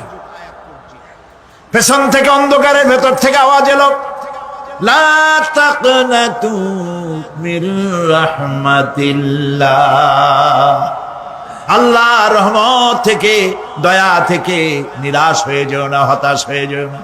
হযরত ওমর কাঁদতে কাঁদতে জিজ্ঞেস করলেন, তোমাদের মধ্যে আব্দুল্লাহ ইবনে মাসউদ আছে নাকি? হযরত আব্দুল্লাহ ইবনে মাসউদ বললেন, আমি তো বললাম, আমি জবাব দিলাম। সুবহানাল্লাহ। রাইসুল মুফাসসিরিন হযরত আব্দুল্লাহ ইবনে মাসউদ রাদিয়াল্লাহু তাআলা আনহু, তার পা খুব ছোট ছিল। হাদিস শরীফে এসেছে, সাহাবীরা তার পা দেখে একটু মুস্কি মুস্কি হাঁটতেছিল, এত ছোট পা। নবী করিম সাল্লাল্লাহু আলাইহি ওয়াসাল্লাম বললেন, আব্দুল্লাহ ইবনে মাসউদের পা ছোট দেখে হেসো না, কিয়ামতের দিন আব্দুল্লাহ ইবনে মাসউদের ছোট্ট পাটা উহুদ পাহাড়ের চাইতে ওজন বেশি হয়ে যাবে। সুবহানাল্লাহ, সুবহানাল্লাহ। প্রিয় ভাই সব, এই হচ্ছে নবী করিম সাল্লাল্লাহু আলাইহি ওয়াসাল্লাম। তিনি মানুষের সামনে এসব কথাগুলি পরিষ্কার করে বলে দিয়েছেন। সেদিন কোন উপায় থাকবে না, সেই কিয়ামতের মাঠ। واتقوا يوما لا تجزي نفس عن نفس شيئا ولا يقبل منها شفاعة ولا يؤخذ منها عدل ولا هم ينصرون। সেদিন কেউ কারো সাহায্যে এগিয়ে আসবে না। প্রিয় ভাই সব, অসহায়, এর ইংরেজি হচ্ছে হেল্পলেস। এই পৃথিবীতে আক্ষরিক অর্থে কোনো মানুষ হেল্পলেস হয় না, অসহায় হয় না। কেউ না কেউ সহায় হয়েই যায়, হয় স্বামী, না হয় পিতা, না হয় ছেলে, না হয় মেয়ে, না হয় আত্মীয়, না হয় সরকার। কেউ না কেউ সহায় হয়েই যায়। একেবারে হেল্পলেস এটা পৃথিবীতে হয় না। অসহায় কারে বলে? কিয়ামতের মাঠে মানুষ তা টের পাবে। আল্লাহ তাআলা কিয়ামতের দিন তুমি আমাদেরকে অসহায় করে দিও না। কিয়ামতের দিন তুমি আমাদের জন্য সহায় হয়ে যেও। আল্লাহ পাক বলছেন, সেদিনটি ভয় করো যেদিন কেউ কারো সাহায্যে এগিয়ে আসবে না, কারো পক্ষে কোনো সুপারিশ গ্রহণ করা হবে না, কারো কাছ থেকে কোনো বিনিময় গ্রহণ করা হবে না, কাউকে কোনো সাহায্য করা হবে না। ইন্না লিল্লাহি ওয়া ইন্না ইলাইহি রাজিউন। আল্লাহ রাব্বুল আলামিন বলেন, লান তানফাকুম আরহামাকুম ওয়ালা আওলাদুকুম ইয়াউমাল কিয়ামা। কিয়ামতের দিন তোমাদের আত্মীয়-স্বজন, তোমাদের সন্তান সন্ততি তোমাদের জন্য কিছু মাত্র কাজে লাগবে না। ইয়াউমা ইয়াফিরুল মারউ মিন আখিহি ওয়া উম্মিহি ওয়া আবিহি ওয়া সাহিবাতিহি ওয়া বানিহি। সেদিন মানুষ তার ভাই, মা বাপ, স্ত্রী ও সন্তান থেকে পলায়ন করবে। সেদিন প্রত্যেকে নিজ নিজ অবস্থায় পতিত হয়ে যাবে। পিতা তার সন্তানকে পরিচয় দেবে না, মা তার সন্তানকে চিনবে না, সন্তান তার মাকে চিনবে না। মানুষগুলি দৌড়াতে থাকবে, পালাতে থাকবে, কেউ কারো সাহায্য সেদিন করতে পারবে না। আমার প্রিয় ভাইয়েরা, সেই কিয়ামতে আল্লাহ পাক আমলনামা আল্লাহর আদালতে মানুষের সামনে পেশ করা হবে। পার্থিব জীবনে মানুষ যা কিছু করেছে কোন জিনিস লুকায় রাখতে পারবে না, সব প্রকাশ পেয়ে যাবে। কিয়ামতের পূর্বেই আল্লাহ রাব্বুল আলামিন সব কিছুকে রেকর্ড করে রেখেছেন। আবারও বলছি, আল্লাহ পাক কোনো কিছু গোপন রাখেন নাই। কিভাবে রেকর্ড করছেন? وَكُلَّ إِنسَانٍ أَلْزَمْنَاهُ طَائِرَهُ فِي عُنُقِهِ وَنُخْرِجُ لَهُ يَوْمَ الْقِيَامَةِ كِتَابًا يَلْقَاهُ مَنشُورًا। প্রত্যেকের ভালো মন্দ কর্মলিপি আমি তার গলায় ঝুলাই দিছি। আমি তার জন্য কিয়ামতের দিন একটি কিতাব ওপেন করে দেব, গলায় ঝুলানো আছে। আজ বিজ্ঞানীরা আবিষ্কার করেছে মানুষের শরীরের মধ্যে ডিএনএ এর কথা। এই ডিএনএ এর মধ্যে সে কেমন হবে, তার প্রজ্ঞা, তার মেধা ইত্যাদি সবকিছু ওর মধ্যে ডিএনএ এর ভিতরে বিজ্ঞানীরা খুঁজে পাচ্ছে। আল্লাহ পাক মানুষের গলায় একটা টেপ রেকর্ডার লাগাই দিয়েছেন। সুবহানাল্লাহ বলেন।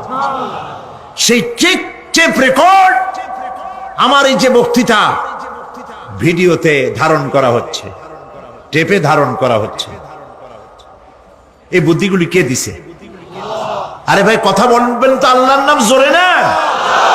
এই বুদ্ধি কে দিয়েছেন? যে আল্লাহ বুদ্ধি দিয়ে আপনার আমার কথা রেকর্ড করাইতে পারে, সে আল্লাহ পাক আপনাদের আমার সাথে অদৃশ্য একটি টেপ রেকর্ড গলার মধ্যে ঝুলায় রাখছেন। এটা বিশ্বাস